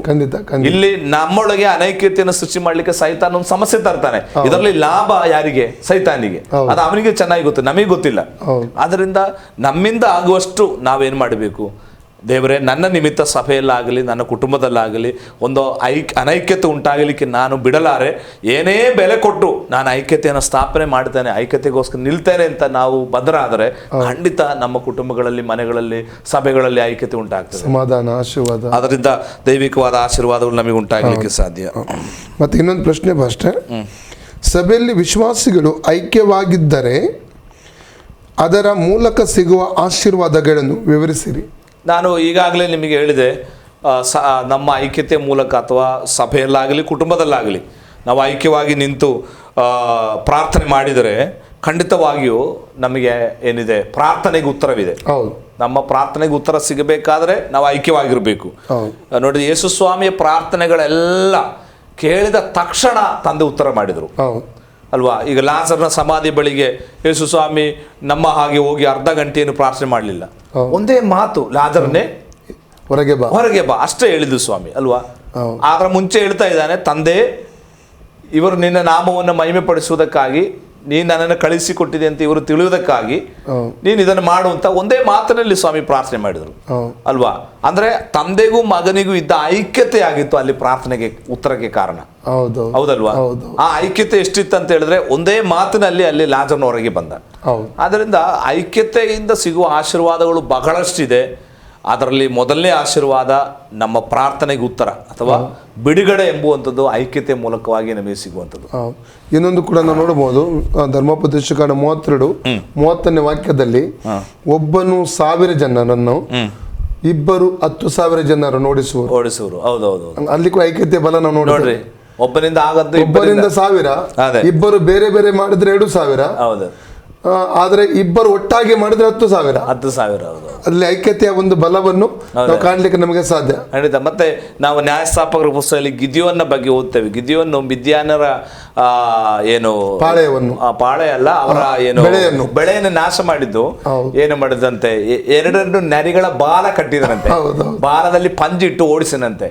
ನೋಡಿ, 2 ಬಾಲ ಸೇರಿದಾಗ ನೋಡಿ ಮಿದ್ಯಾನರ ಏನಾಯ್ತಂತೆ, ಕೃಷಿ ಸಂಪೂರ್ಣ ನಾಶ ಆಯ್ತು. ಹಾಗಾದ್ರೆ 2 ತಲೆ ಒಟ್ಟಿಗೆ ಸೇರಿದ್ರೆ ಎಷ್ಟು ಅಧಿಕವಾಗಿ ದೇವರು ಕಾರ್ಯ ಮಾಡ್ತಾನೆ ಅಲ್ವಾ? 2 ಬಾಲ ಸೇರುವಾಗಲೇ ಅಷ್ಟು ಆದ್ರೆ ನನ್ನ ಅನಿಸಿಕೆ 2 ತಲೆ ಸೇರಿದ್ರೆ ಎಷ್ಟು ದೊಡ್ಡದಾಗ್ತದೆ. ಅದರಿಂದ ಸೈತಾನ್ನ ಪಾಳೆ ನಾಶ ಮಾಡ್ಬೇಕಾದ್ರೆ 2 ತಲೆ ಒಟ್ಟಾಗಬೇಕು, 2 ವ್ಯಕ್ತಿಗಳು ಒಂದಾಗಬೇಕು. ಆ ಐಕ್ಯತೆಯಲ್ಲಿ ಬಹಳ ಶಕ್ತಿ ಇದೆ. ನೀವು ಹೇಳಿದ ಹಾಗೆ ಒಬ್ಬರಿಗೆ 1000 ಆದ್ರೆ ಇಬ್ಬರು ಸೇರಿದ್ರೆ 2,000. ಆದ್ರೆ ಹಂಗೆ ಎಲ್ಲ ಹೇಳಿದಲ್ಲಿ ಇಬ್ಬರು ಸೇರಿದ್ರೆ 10,000 ಅಂತ ನೋಡ್ರಿ. ಅಂದ್ರೆ ಆ ಇಬ್ಬರಲ್ಲಿ ಇರ್ತಕ್ಕಂಥ ಬಲ ಬಹಳ ಫಲ ತರ್ತದೆ, ರಿಸಲ್ಟ್ ತರ್ತದೆ. ಮತ್ತೆ ನಾವು ಅಪೋಸ್ತಲತೆ 4:24 ಕೂಡ ನೋಡ್ತೇವೆ, ಅವ್ರು ಒಟ್ಟಾಗಿ ಸೇರಿ ಪ್ರಾರ್ಥನೆ ಮಾಡಿದ್ರು. ಹೌದು. ಯಾರು? ಆದಿ ಶಿಷ್ಯರು ಒಟ್ಟಾಗಿ ಯಾವಾಗ ಹಿಂಸೆ ಸಮಯದಲ್ಲಿ, ಹಿಂಸೆ ಸಂದರ್ಭದಲ್ಲಿ ಒಟ್ಟಾಗಿ ಸೇರಿ ಪ್ರಾರ್ಥಿಸಿದಾಗ 24ರಿಂದ 31 ವಾಕ್ಯದವರೆಗೆ ಅದು ಮುಂದುವರಿಯುತ್ತದೆ. ಆ ವಾಕ್ಯ ಅಲ್ಲಿ ಆ ಭೂಮಿ ನಡಗುತ್ತೆ ಎಂಬುದಾಗಿ ನೋಡ್ತೇವೆ. ಹೌದಲ್ಲ ಭಾಷೆ? ಖಂಡಿತ ಖಂಡಿತ. ಇವತ್ತು ಭೂಮಿ ನಡಗಬೇಕು. ಯಾವಾಗ ಐಕ್ಯತೆ, ನಿಜವಾಗಿ ಐಕ್ಯತೆಯೊಂದಿಗೆ ಪ್ರಾರ್ಥಿಸುವಾಗ ಭೂಮಿ ನಡಗುವುದೆಂದರೆ ಅರ್ಥ ಏನು? ಸುತ್ತಮುತ್ತಲ ದುರಾತ್ಮಗಳು ನಡುಗಿ ಓಡಿ ಹೋಗ್ಬೇಕು. ಖಂಡಿತ ಖಂಡಿತ. ಜನಗಳು, ಆತ್ಮಗಳು ಬಿಡುಗಡೆ ಹೊಂದಬೇಕು, ಆತ್ಮಗಳ ರಕ್ಷಣೆ ಉಂಟಾಗ. ಹೌದಲ್ಲ ಭಾಷೆ? ಖಂಡಿತ ಖಂಡಿತ. ಅಲ್ಲ, ಆದಿಮ ಸಭೆ ಅಷ್ಟೊಂದು ಮಹತ್ಕರವಾದ ಕಾರ್ಯ ಮಾಡಿದರ ಒಂದೇ ಸಂಗತಿ, ಅವರೊಳಗೆ ಐಕ್ಯತೆ ಇತ್ತು. ಹೌದು. ಅನೈಕ್ಯತೆಗೆ ಕೆಲವೊಂದು ಸಂಗತಿಗಳು ಇದ್ದಾಗ್ಯೂ ಸಹ, ಅಂದ್ರೆ ಉಪದೇಶ ಸಂಬಂಧದಲ್ಲಿ ಅವರಿಗೆ ಕೆಲವೊಂದು ಅನೈಕ್ಯತೆ ಉಂಟಾಗಿತ್ತು. ಆದ್ರೂ ಅವ್ರು ಏನ್ ಮಾಡಿದ್ರು, ಅದನ್ನ ಸರಿಪಡಿಸಿಕೊಂಡ್ರು. ನೋಡಿ, ಇಲ್ಲಿ ಅನೈಕ್ಯತೆ ಉಂಟಾಗಲಿಕ್ಕೆ ಅಥವಾ ನಮ್ಮಲ್ಲಿರೋ ಐಕ್ಯತೆ ಉಂಟಾಗದಿರ್ಲಿಕ್ಕೆ ಒಂದು ಕಾರಣ ಉಪದೇಶ ಸಂಬಂಧವಾಗಿ. ಒಂದು ಉಪದೇಶ ನೋಡಿ, ಪೌಲನಿಗೂ ಪೇತ್ರನಿಗೂ ಆ ಉಪದೇಶ ಸಂಬಂಧವಾಗಿ ಕೆಲವು ಸಮಸ್ಯೆಗಳು ಉಂಟಾಯಿತು. ಅಂದರೆ ಯಹೂದರಿಗೆ ಸುನ್ನತಿ ಮಾಡಬೇಕು ಅಂತ ಪೇತ್ರ, ಯಾಕಂದ್ರೆ ಅವರು ಯಹೂದರಾದ್ರಿಂದ ಸುನ್ನತಿ. ಇನ್ನು ಪೌಲ ಹೊರಗಡೆ ಹೋಗಿ ಅನ್ಯ ಜನರೊಟ್ಟಿಗೆ ಸುವಾರ್ತೆ ಹೇಳಿದಾಗ ಅವರಿಗೆ ಸುನ್ನತಿ ಅವಶ್ಯಕತೆ ಇಲ್ಲ ಅಂತ ಪೌಲ ಹೇಳಿದ್ರು. ನೋಡ್ರಿ, ಅಲ್ಲಿ ಆದಿಮ ಸಭೆಯಲ್ಲಿ ಅನೈಕ್ಯತೆ ಉಂಟಾದ ಒಂದೇ ಒಂದು ಸಂಗತಿ ಉಪದೇಶ ಸಂಬಂಧ. ನಾನು ಹೇಳ್ತೇನೆ, ಇವತ್ತು ಎಷ್ಟು ಸಭೆಗಳಲ್ಲಿ ಉಪದೇಶ ಸಂಬಂಧವಾಗಿ ಅನೈಕ್ಯತೆ ಉಂಟಾಗ್ತಾ ಇದೆ, ಬಹಳ ಕಡಿಮೆ ಅಲ್ವಾ? ಸಣ್ಣ ಸಣ್ಣ ಕಾರ್ಯಗಳಿಗೋಸ್ಕರ ಅಲ್ವಾ? ಸಭಿಕರಲ್ಲಿ ಉಂಟಾಗಿರುವಂತಹ ಅನೈಕ್ಯತೆಯ ಕಾರಣ ಉಪದೇಶ ಸಂಬಂಧವಾದ್ರೂ ಹೋಗ್ಲಿ, ನಮ್ಗೆ ಅದನ್ನ ಬಗೆಹರಿಸೋಣ ಅಂತ ಅನ್ಸ. ಇದು ಸಣ್ಣ ಸಣ್ಣ ವಿಚಾರಗಳಿಗೆ ನಾವೇನ್ ಮಾಡುದು, ಕೆಲವೊಮ್ಮೆ ಪದವಿಗಳಿಗೋಸ್ಕರ, ಸ್ಥಾನಮಾನಕ್ಕೋಸ್ಕರ, ನಾನು ಹೇಳಿದ ಅವನು ಕೇಳಲಿಲ್ಲ, ಅಥವಾ ನನ್ನ ಅಭಿಪ್ರಾಯ ಅವನು ಒಪ್ಪಿಕೊಳ್ಳಿಲ್ಲ, ನಾನು ಮೊದಲು ಹಾಡಬೇಕು, ನಾನು ಮೊದಲು ಆರಾಧಿಸಬೇಕು, ನಾನು ಮೊದಲು ಬಾರಿಸಬೇಕು, ಅಥವಾ ನನ್ನ ಹೆಸರು ಅವರು ಹೇಳ್ಬೇಕಾಗಿತ್ತು, ಹೌದು, ನನ್ನ ಹೆಸರು ಹೇಳಿಲ್ಲ, ಅದು ನನಗೆ ಅವಕಾಶ ಕೊಡಲಿಲ್ಲ, ನನಗೆ ಒಂದು 5 ನಿಮಿಷ ಕೊಡ್ಲಿಲ್ಲ. ನೋಡಿ, ಇಂತಹ ಸಣ್ಣ ಪುಟ್ಟ ಕಾರ್ಯಗಳು. ಆದಿಮ ಸಭೆಯಲ್ಲಿ ಅಂತಹ ಯಾವ ಕಾರ್ಯಗಳಿಗೂ ಅನೈಕ್ಯತೆ ಉಂಟಾಗಿಲ್ಲ, ದೊಡ್ಡ ದೊಡ್ಡ ವಿಷಯಗಳಿಗೆ ಉಂಟಾದಲ್ವಾ? ಅದರಿಂದ ಅವರು ಅದನ್ನ ಸರಿಪಡಿಸಿದ್ರು ಅಪೊಸ್ತಲರು. ಅದರಿಂದ ಸಭೆ ಬೆಳೆಯಿತು, ಪ್ರಾರ್ಥನೆ ಮಾಡಿದಾಗ ಅಲ್ಲಿ ದೊಡ್ಡ ಕಾರ್ಯಗಳಾಯ್ತು. ಅದರಿಂದ ನಮ್ಮ ಸಣ್ಣ ಪುಟ್ಟ ವಿಚಾರಗಳನ್ನ, ಏನು ಸಣ್ಣ ಸಣ್ಣ ಕಾರ್ಯಗಳಿದ್ದಾವೆ ಅಂದ್ರೆ, ನಾನು ಹೇಳಿದ್ದು ಈ ಶಿಷ್ಯತ್ವ ಮನೋಭಾವನೆ ಇವತ್ತು ಸಭಿಕರು ಬೆಳೆಯಲಿಲ್ಲ. ಮಕ್ಕಳ ಹಾಗೆ, ಮಕ್ಕಳು ಸಣ್ಣ ಪಣ್ಣ ಕಾರ್ಯಗಳಿಗೆ ಜಗಳ ಆಡುವ ಹಾಗೆ ಇವತ್ತು ಸಭೆಗಳಲ್ಲಿ ಸಣ್ಣ ಸಣ್ಣ ಕಾರ್ಯಗಳಿಗೋಸ್ಕರ ಅವನ ಪೆನ್ ಕೊಡ್ಲಿಲ್ಲ, ಇವನ್ ನನ್ನ ಚಿವಿಟಿದ.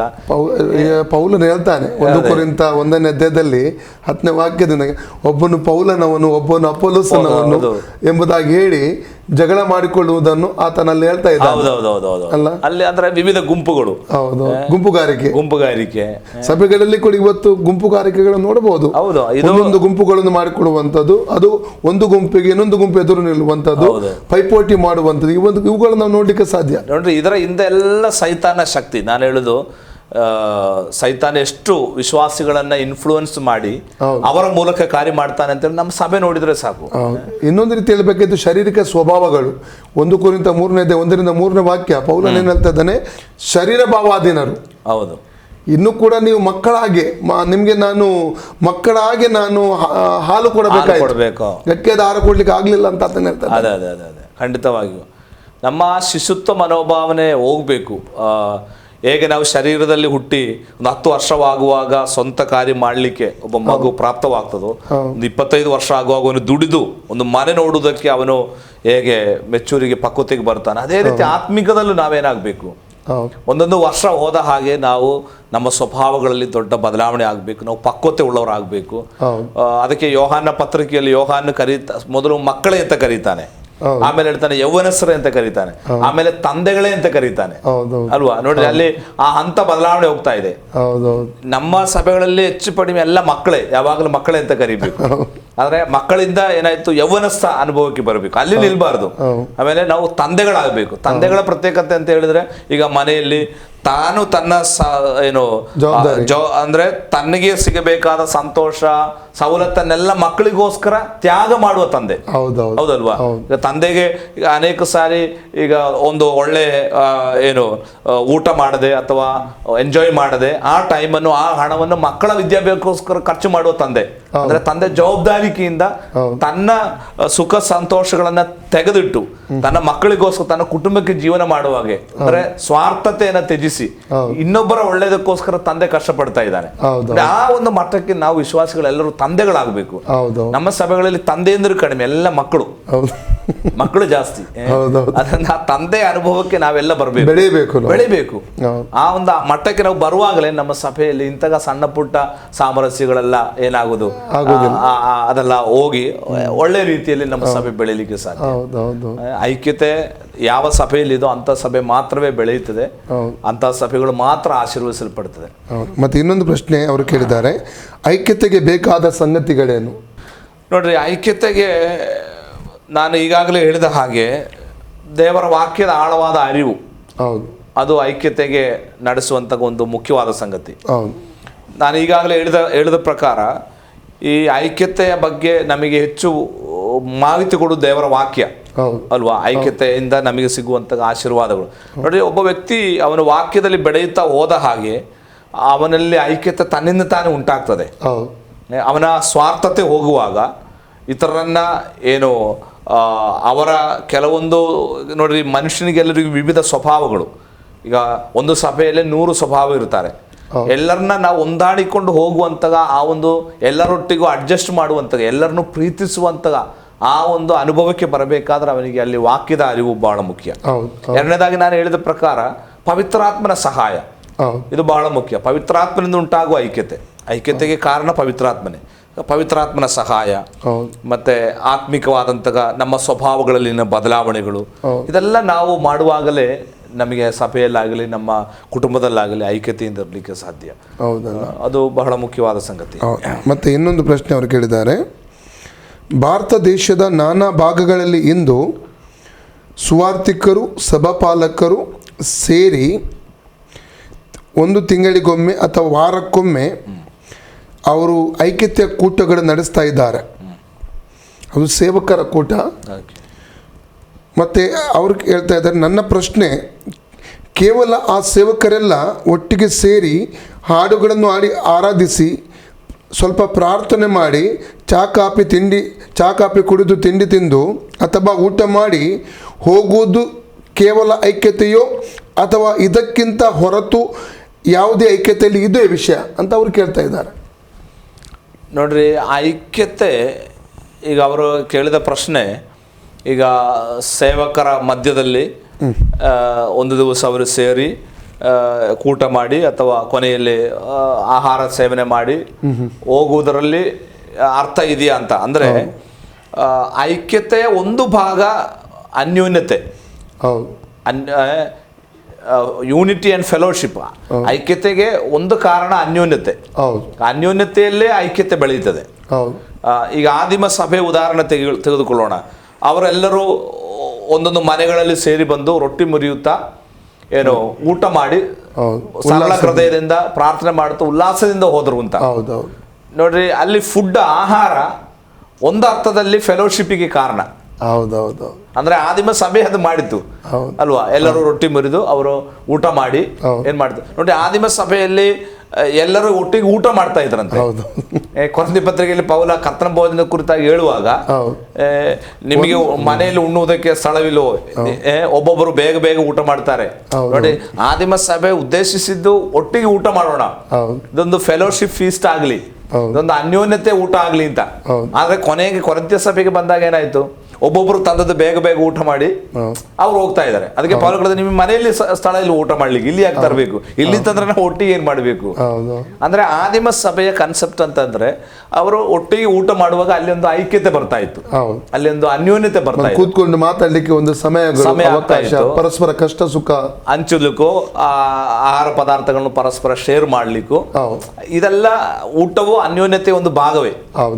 ಆದ್ರೆ ಅದನ್ನ ಆ ರೀತಿಯಲ್ಲಿ ಮಾಡಬೇಕು. ಇದು ಕೇವಲ ಏನು ಒಂದು ವಾಡಿಕೆಗೋಸ್ಕರ ಅಥವಾ ಒಂದು ಕಾಟಾಚಾರಕ್ಕೋಸ್ಕರ ಒಂದು ಪಾಸ್ಟರ್ ಮನೆಯಲ್ಲಿ ಎಲ್ಲರೂ ಸೇರಿ ಬಂದು ಸ್ವಲ್ಪ ಹೊತ್ತು ಪ್ರಾರ್ಥನೆ ಮಾಡಿದ್ರು, ಅವ್ರೇನಾದ್ರು ಕೊಟ್ಟರೆ ಊಟ ಮಾಡಿ ಮನಸ್ಸು ಒಂದಾಗದೆ, ಮಾನಸಿಕವಾಗಿ ನಾವು ಒಂದಾಗದೆ ಕೇವಲ ಶಾರೀರಿಕವಾಗಿ ಒಂದಾದ್ರೆ ಅದರಲ್ಲಿ ಐಕ್ಯತೆ ಸ್ಥಾಪನೆ ಆಗ್ಲಿಕ್ಕೆ ಆಗುದಿಲ್ಲ. ಉದ್ದೇಶ ಒಳ್ಳೇದು ಅವರು ಮಾಡುದು, ಆದ್ರೆ ಆ ಒಳ್ಳೆ ಉದ್ದೇಶದೊಡನೆ ಅದನ್ನು ಮಾಡಬೇಕು, ವಾಕ್ಯದ ಆಧಾರದಲ್ಲಿ ಮಾಡಬೇಕು. ಒಂದು ಸೇವೆಯನ್ನು ಇನ್ನೊಂದು ಸೇವಕರು ಪ್ರೋತ್ಸಾಹಿಸಬೇಕು. ಹೌದು. ಈಗ ಪಾಸ್ಟರ್ ಸಜ್ಜಿಯವರು ಒಂದು ಕೂಟ ನಡೆಸ್ತಾ ಇದ್ರೆ ಪಾಸ್ಟರ್ ಸುನೀಲ್ ಅವರು ಪ್ರೋತ್ಸಾಹಿಸಬೇಕು. ಖಂಡಿತ. ಪಾಸ್ಟರ್ ಸುನೀಲ್ ಅವರು ಒಂದು ಕೂಟ ನಡೆಸ್ತಾ ಇದ್ರೆ ಪಾಸ್ಟರ್ ಸಜ್ಜಿಯವರು ಪ್ರೋತ್ಸಾಹಿಸಬೇಕು. ಅದೇ, ಈಗ ಒಂದೊಂದು ಸ್ಥಳಕ್ಕೆ ಹೋಗಿ ಸಭಾಪಾಲಕರೊಟ್ಟಿಗೆ ಸಮಯ ಕಳೆದು ಅಲ್ಲಿನ ಸಭೆಯ ಸೇವೆ ಕುರಿತಾಗಿ, ಅವರ ಅನುಭವಿಸುವ ಕಷ್ಟದ ಕುರಿತಾಗಿ, ಅವರ ಪ್ರಾರ್ಥನಾ ವಿಷಯಗಳು, ಅದಕ್ಕೆ ಪ್ರಾರ್ಥನೆ ಮಾಡೋದಕ್ಕಾಗಿ ಅವರನ್ನು ಬಲಪಡಿಸಿದ ಹಾಗೆ ಆಗ್ತದೆ. ಅದು ಒಳ್ಳೇದು. ವಾಸ್ತವಿಕವಾಗಿ ತಿಂಗಳಿಗೆ ಒಮ್ಮೆ ಎಲ್ಲರೂ ಒಟ್ಟು ಸೇರುವುದು ಬಹಳ ಒಳ್ಳೇದು. ಅಂದ್ರೆ ಅದರ ಉದ್ದೇಶ ತಪ್ಪಬಾರದು. ಇವತ್ತೇನಾಗಿದ್ರೆ ಅದ್ರ ಉದ್ದೇಶ ಶುದ್ಧಿ ಇಲ್ಲದೆ ಮಾಡ್ತಾ ಇದ್ದಾರೆ, ಅದೇ ದೊಡ್ಡ ಸಮಸ್ಯೆ. ಕೇವಲ ಅವ್ರು ಬಂದ್ರು ಅದಕ್ಕೆ ನಾನು ಹೋಗ್ಬೇಕು, ಅವ್ರು ಹೋಗೋದಿದ್ರೆ ತಪ್ಪು ತಿಳ್ಕೊಳ್ತಾರೆ, ಈ ರೀತಿ ಭಾವನೆಯೊಂದಿಗೆ ಏನು ತಲೆ ತೋರಿಸುವುದಕ್ಕಾಗಿ ಹೋಗಿ ಯಾವ ಪ್ರಯೋಜನ ಇಲ್ಲ. ಹೌದು.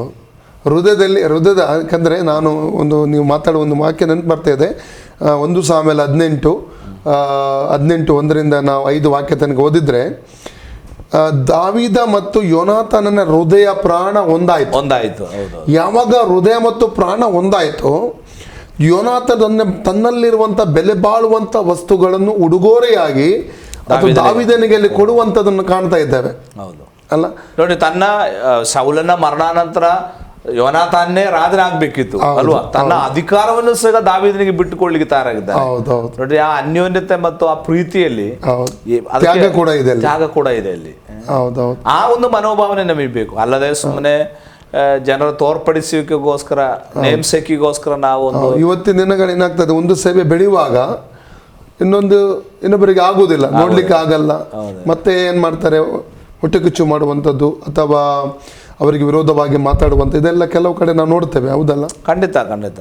ಅಂದರೆ ಸೇವಕರ ಸೇವೆಯ ಕರೆ ಅವರಿಗೆ ವ್ಯಕ್ತವಾಗಿ ಅರ್ಥವಾಗದೇ ಇದ್ರೆ, ಇನ್ನೊಬ್ಬನ ಸೇವೆ ಬೆಳೆಯುವುದು ನೋಡುವಾಗ ಅವರಿಗೆ ಮನಸ್ತಾಪ ಆಗ್ತದೆ. ನನ್ನದು ಬೆಳೆಯಲಿಲ್ಲ, ಅವ್ರದ್ದು ಬೆಳೀತಾ ಇದೆ, ಅವೆಲ್ಲ ಹಾಗೆ. ಆವಾಗ ಬೆಳೆಯುವವನನ್ನ ಹೇಗಾದ್ರೂ ಬೆಳವಣಿಗೆ ಕುಂಟಿಸ್ಲಿಕ್ಕೆ ನೋಡ್ತಾರೆ, ಎಲ್ಲ ಮಾಡ್ತಾರೆ. ಅಂದ್ರೆ ಅವರಿಗೆ ಯಥಾರ್ಥವಾದ ಕರೆ ಇಲ್ಲ ಅಂತ ಅದರ ಅರ್ಥ. ಹೌದು, ನನಗೆ ಸಿಗ್ಲಿಲ್ಲ, ನಿನಗೂ ಸಿಗಬಾರ್ದು ಅಂತ. ನೋಡಿ, ಯೆರೆಮೀಯನ ದೇವರು ಕರೆದಾಗ ಅಲ್ಲಿ ಕೆಡವುವುದಕ್ಕೂ ಹಾಳು ಮಾಡುವುದಕ್ಕೂ ಮತ್ತೆ ಏನು ಕಟ್ಟುವುದಕ್ಕೂ ನಡುವುದಕ್ಕೂ ಬೆಳೆಸುವುದಕ್ಕೂ ಇದೆ. ಕೆಲವರಿಗೆ ಇದರಲ್ಲಿ ಆ ಮೊದಲ ಭಾಗ ಮಾತ್ರ, ನಾಶ ಮಾಡ್ಲಿಕ್ಕೂ ಹಾಳು ಮಾಡುವುದಕ್ಕೂ ಇರುವ ಕರೆ ಹೊರತು ಬೆಳೆಸಲಿಕ್ಕೂ ಕಟ್ಲಿಕ್ಕೂ ಇಲ್ಲ. ನಾನು ಹೇಳ್ತೇನೆ, ಬೆಳೆಸಲಿಕ್ಕೂ ಕಟ್ಲಿಕ್ಕೂ ನಿನಗೆ ಕರೆ ಇಲ್ಲದೆ ಇದ್ರೆ ಹಾಳು ಮಾಡ್ಲಿಕ್ಕೆ ಹೋಗ್ಬಾರ್ದು. ಹೌದಲ್ವಾ? ಅದರಿಂದ ನಾವು ಇನ್ನೊಬ್ರು ಒಳ್ಳೇದಾಗುವಾಗ, ಅವರ ಸೇವೆ ಬೆಳೆಯುವಾಗ ನಿಜವಾಗಿ ಸಂತೋಷ ಪಡಬೇಕು. ಕಾರಣ ಸೇವೆ ದೇವರದು, ದೇವರ ಸೇವರದು. ಅಲ್ಲಿ ಹೋಗುವಾಗ ಒಂದು ವೇಳೆ ನಮಗೆ ಆತ್ಮಗಳನ್ನ ಕಂಡು ಸಂತೋಷ ಪಡಬಹುದು, ನನ್ನಿಂದ ಆಗದ್ದು ಅವರ ಮೂಲಕ ದೇವರು ಮಾಡಿದನಲ್ಲ ಅಂತೇಳಿ ನಾವು ಪ್ರೋತ್ಸಾಹ ಪಡಿಸಬೇಕೆ ಹೊರತು ಯಾವತ್ತು ನಾವು ನಮ್ಮೊಳಗೆ ಏನ್ ಮಾಡಬಾರ್ದು. ಅಂದ್ರೆ ಐಕ್ಯತೆ ಎಂಬುದಾಗಿ ಹೇಳುವಾಗ ನನಗೆ ಮನಸ್ಸಿಗೆ ಬರುವಂಥದ್ದು ಭಾಷೆ, ಈಗ ಒಂದು ಕೂಟ ನಡೆಯುವಾಗ ಅದು ಸೇವಕರದು ಸ್ವಾರ್ಥಿಕರಾಗಿರ್ಬೋದು, ಅಲ್ಲಿ ಹೋಗಿ ಪ್ರಾರ್ಥಿಸುವುದಕ್ಕೆ ನನಗೆ ಮನಸ್ಸಾಗಬೇಕು. ಪಾಚ ಸಜ್ಜಿಯವರಿಗೆ ನಾನು ಕರೆಯುವ ನಿಮಿತ್ತ ಬರಬಾರ್ದು. ಹೌದು, ಪಾಚ ಸಜ್ಜಿಯವರಿಗೆ ಅನ್ನಿಸಬೇಕು, ನಾನು ಹೋಗಬೇಕು, ಅಷ್ಟು ಪ್ರೀತಿ ಇದೆಯಲ್ಲ. ಅರ್ಥ ಆಯ್ತು? ಆ ಪ್ರೀತಿ ನೋಡಿ, ಆ ನಿಜವಾದಂಥ ಒಂದು ಇದು ನೋಡಿ ಪಾಚ ಸಜ್ಜಿಯವರಲ್ಲಿ ಹೋಗಬೇಕು, ಕರೆಯುವ ಅವಶ್ಯಕತೆನೇ ಇಲ್ಲ. ಆ ಟೈಮ್ ಇವತ್ತು ಆ ಕೂಟ ಇದೆ, ಆ ರೀತಿ ಬರಬೇಕು, ಆ ಮನಸ್ಸು ಬರಬೇಕು. ಹೌದಲ್ಲ ಪಾಸ್ಟರ್? ಖಂಡಿತ ಖಂಡಿತ. ಅಲ್ಲ, ಹಾಗೆ ಮನಸ್ಸು ಬಂದು ನಾವು ಹೋಗಿ ಪ್ರಾರ್ಥನೆ ಮಾಡಿದ್ರೆ ದೇವರು ಕೇಳುದು. ಕರೆಕ್ಟ್. ಅಲ್ಲದೆ ಸುಮ್ಮನೆ ಹೋಗ್ಬೇಕಲ್ಲ ಎಂಬ ಒಂದು ವಾಡಿಕೆಗೋಸ್ಕರ ಹೋದ್ರೆ ದೇವರು ಅಲ್ಲಿ ಕಾರ್ಯ ಮಾಡುವುದಿಲ್ಲ. ಅದರಿಂದ ನಮ್ಮ ಆ ಹಳೆಯ ಪ್ರೀತಿ ಮತ್ತು ಅನ್ಯೋನ್ಯತೆ, ಐಕ್ಯತೆಗೆ ಸಭೆ ಹಿಂತಿರುಗಿ ಬರಬೇಕಾದ ಕಾಲ ಆಯ್ತು. ವಾಸ್ತವಿಕವಾಗಿ ಸಭೆ ಐಕ್ಯವಾಗಿ ನಿಂತಿದ್ರೆ ಎಂದೋ ಭಾರತದಲ್ಲಿ ಸುವಾರ್ತೆ ಆಗ್ತಿತ್ತು, ಅನೇಕ ಲಕ್ಷಗಟ್ಟಲೆ ಜನ ಬರಬೇಕಿತ್ತು. ಅದೇ ನಾನು ಯೋಹಾನ ಸುವಾರ್ತೆಯಲ್ಲಿ ಓದಿದ ಪ್ರಕಾರ, ನಾವು ಒಂದಾಗುವುದನ್ನು ನೋಡಿನೇ ಜನ ನಮ್ಮನ್ನ ಶಿಷ್ಯರಂತ ಗುರುತಿಸಬೇಕು. ನಮ್ಮಲ್ಲೇ ಹೊಂದಾಣಿಕೆ ಇಲ್ಲ, ನಮ್ಮಲ್ಲೇ 100 ಪಂಗಡಗಳು, ನಮ್ಮಲ್ಲೇ ಒಬ್ಬರು ನೋಡಿದ್ರೆ ಒಬ್ರಿಗೆ ಆಗಲ್ಲ, ಮತ್ತೆ ಹೇಗೆ ಜನ ನಮ್ಮನ್ನು ನೋಡಿಕೊಂಡು ಸ್ವಾಮಿ ಬಳಿಗೆ ಬರುವುದು? ಆದ್ದರಿಂದ ಇಲ್ಲಿ ಏನು, ನಾವು ಒಬ್ಬರಿಂದ ಇನ್ನೊಬ್ಬರು ಮೇಲಾಗ್ಲಿಕ್ಕೆ ಅಥವಾ ಇನ್ನೊಬ್ಬರಿಗಿಂತ ಇನ್ನೊಬ್ರು ದೊಡ್ಡವರಾಗಲಿಕ್ಕೆ ನೋಡುವುದರಿಂದ ಏನಾಗ್ತದೆ, ಈ ಮನಸ್ತಾಪಗಳಿಗೆಲ್ಲ ಕಾರಣ. ಆದ್ರೆ ನನಗೆ ದೇವರು ಕೊಟ್ಟ ಸೇವೆ ಅದು ಒಂದೇ ಆತ್ಮ ಇರಲಿ, ನನಗೆ ದೇವರು ಅಷ್ಟೇ ಕೊಟ್ಟಿದ್ದಾನೆ, ನಾನು ಅದರಲ್ಲಿ ನಂಬಿಗಸ್ತನಾಗಿರೋಣ. ಒಂದು ವೇಳೆ ನನ್ನ ಮೂಲಕ ಆತ್ಮಗಳು ಬರದಿದ್ರು ದೇವರು ಅಲ್ಲಿ ಹೋಗಿ ನನ್ನ ಶಿಕ್ಷೆಯನ್ನು ಮಾಡಲ್ಲ. ಅಂದ್ರೆ ಪಾಸ್ಟ್ ಒಂದು ಸೇವಕರಿಗೆ ಅಂತಾನೆ ಅವರದ್ದೇ ಆದಂತ ಒಂದು ಸೇವೆ ದೇವರು ಕೊಟ್ಟಿದ್ದಾರೆ, ಅದರಲ್ಲಿ ನಂಬಿಗಸ್ತರಾಗಿರೋಣ. ಹೌದು, ಅವರದ್ದೇ. ಈಗ ಪಾಸ್ಟ್ ಸಜ್ಜೀವರು ಒಂದು ಮಾಡ್ತಾ ಇದ್ದಾರೆ ಅಂತ ನಾನು ಮಾಡ್ಲಿಕ್ಕೆ ಹೋದ್ರೆ ಅದೇ ನನಗೆ ಆಗಲ್ಲ. ಹೌದು, ಅಂದ್ರೆ ಪರಲೋಕಕ್ಕೆ ಹೋಗುವಾಗ ದೇವರು ನೀನು ಎಷ್ಟು ಮಾಡಿದಿ ಅಂತ ಕೇಳಲ್ಲ, ಹೌದು, ನೀನು ಹೇಗೆ ಮಾಡಿದಿ ಅಂತ ಕೇಳ್ತಾನೆ. ಕರೆಕ್ಟ್ ಅಲ್ವಾ? ಕರೆಕ್ಟ್. ಆಗ ನಾನು ಪಾಸ್ಟ್ ಸಜ್ಜೀವರು ಮಾಡಿದ್ರಂತ ಮಾಡ್ಲಿಕ್ಕೆ ಹೋದ್ರೆ ಅದು ಪೈಪೋಟಿ ಕೊಡ್ತು, ಸ್ವಲ್ಪ ಸಮಯ ಮಾಡಬಹುದು ಅಷ್ಟೇ ಅಲ್ಲ ಭಾಷೆ.